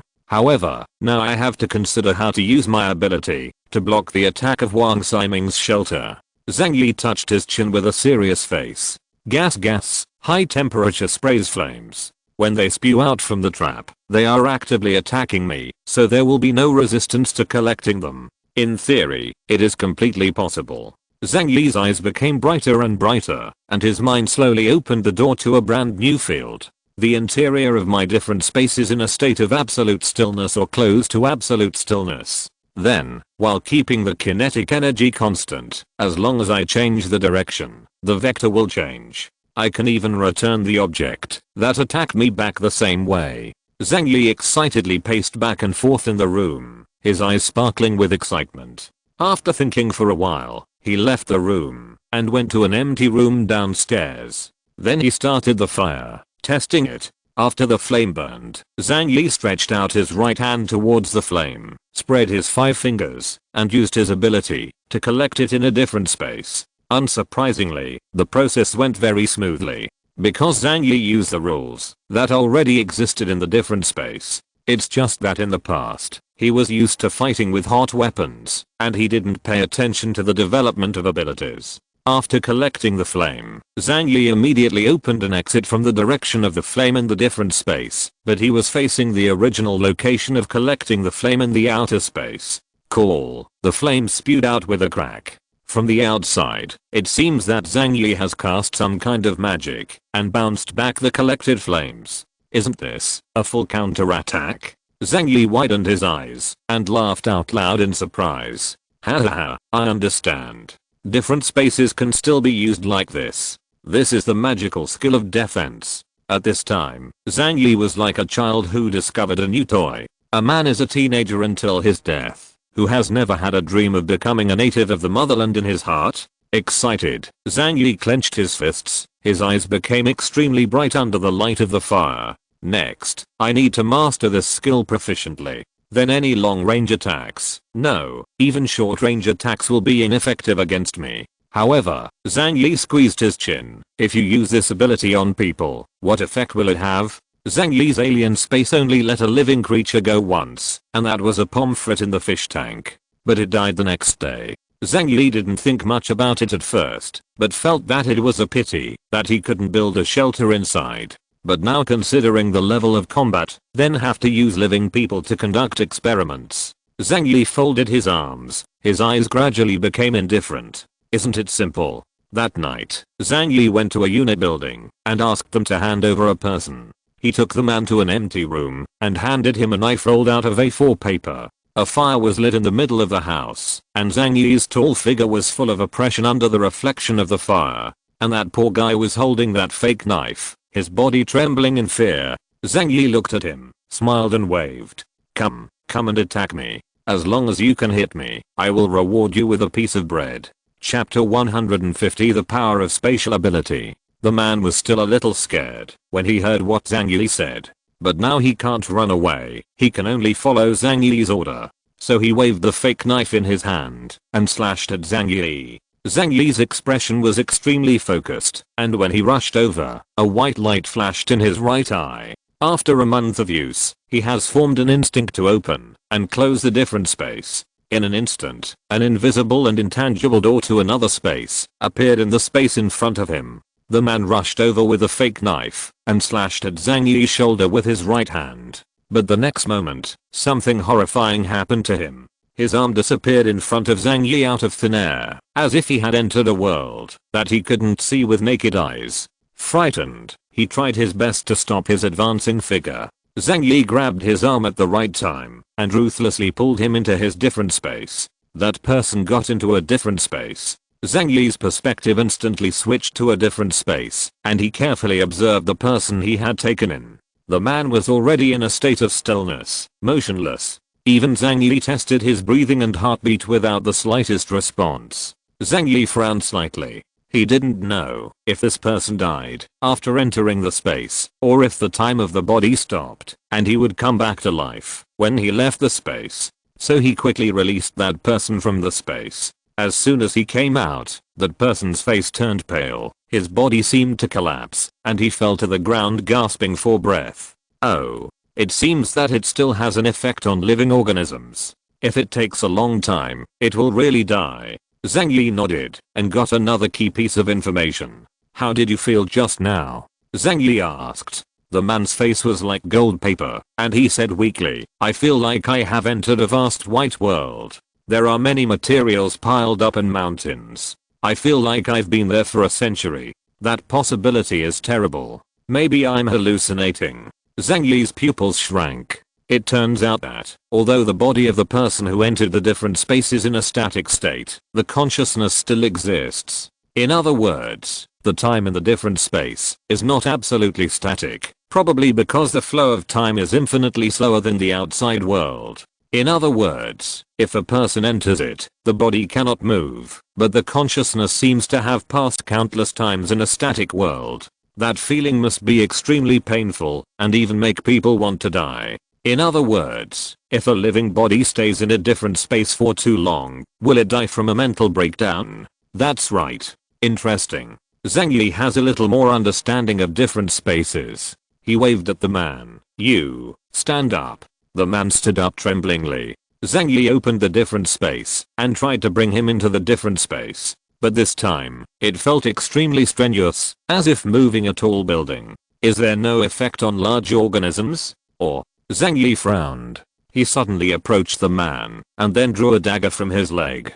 Before that person could react, a white knife flashed, and his 2 fingers were cut off. What? The man fell to the ground in pain, clutching his wound and screaming. Zhang Yi's face remained unchanged, and he began to try to collect the broken finger. This time it succeeded without hindrance. Living people can't, but broken fingers can. What's the reason for this? Zhang Yi returned the finger to him, and he became more curious about his own different space. But now, he has collected a lot of useful information. Looking at the man lying on the ground, moaning in pain, Zhang Yi thought for a while, took out a plate of roast chicken from a different space, and slowly placed it in front of him. Eat it, this is your compensation. Then he was given another roll of gauze to bind himself. The man was about to pass out from the pain, but the steaming chicken in front of him still made his eyes glow. He was so hungry that he ate the leather sofa at home. And what was in front of him was roast chicken. He didn't even care about the pain in his fingers, and gnawed on the roast chicken while weeping.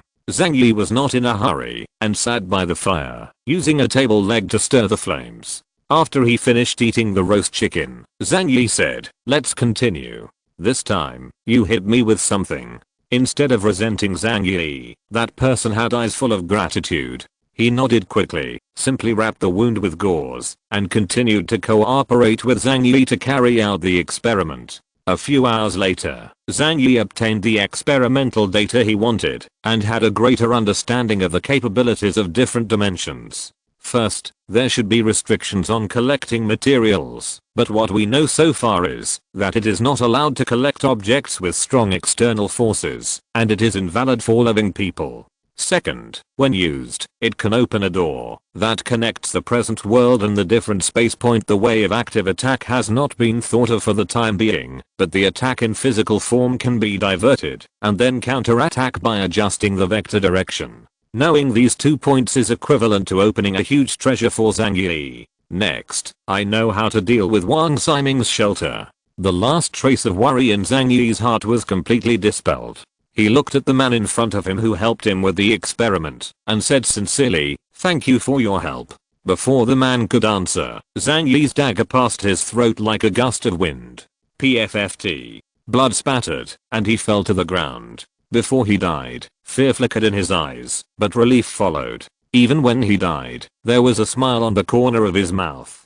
Finally free from this cruel world. At the very least, he had a delicious meal of roast chicken when he died. For the next 2 days, Zhang Yi would pick someone to come and accompany him in the experiment every day. It is also to practice his proficiency in new skills. It is important to ensure that you can use your skills to the extent that you can use your fingers. Only in this way can you ensure your own safety in the next action. And for everyone who practiced with him, he would let the other party have a full meal and then kill them.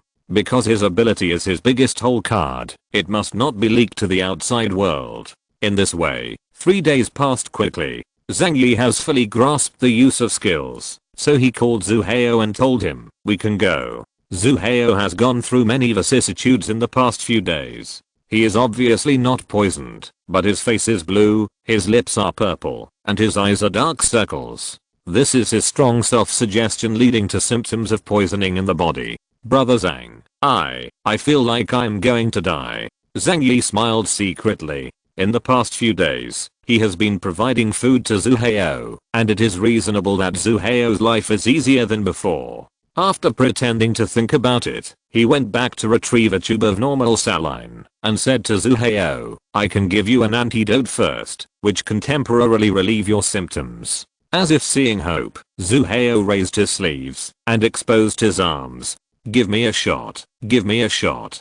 Zhang Yi picked up the needle, slowly injected Zhu Hao with normal saline, and then said calmly, "This can relieve your symptoms, but if it lasts for 5 days at most, you will still die from the poison. So you'd better hope this operation succeeds. Otherwise, there's nothing good for either of us." After Zhu Hao took a shot of normal saline, he suddenly felt a strange energy in his body, and he became more energetic. "Brother Zhang, don't worry, Zhu Hao, will not make fun of my own life. This time, I'm following you with all my heart." End of this chapter.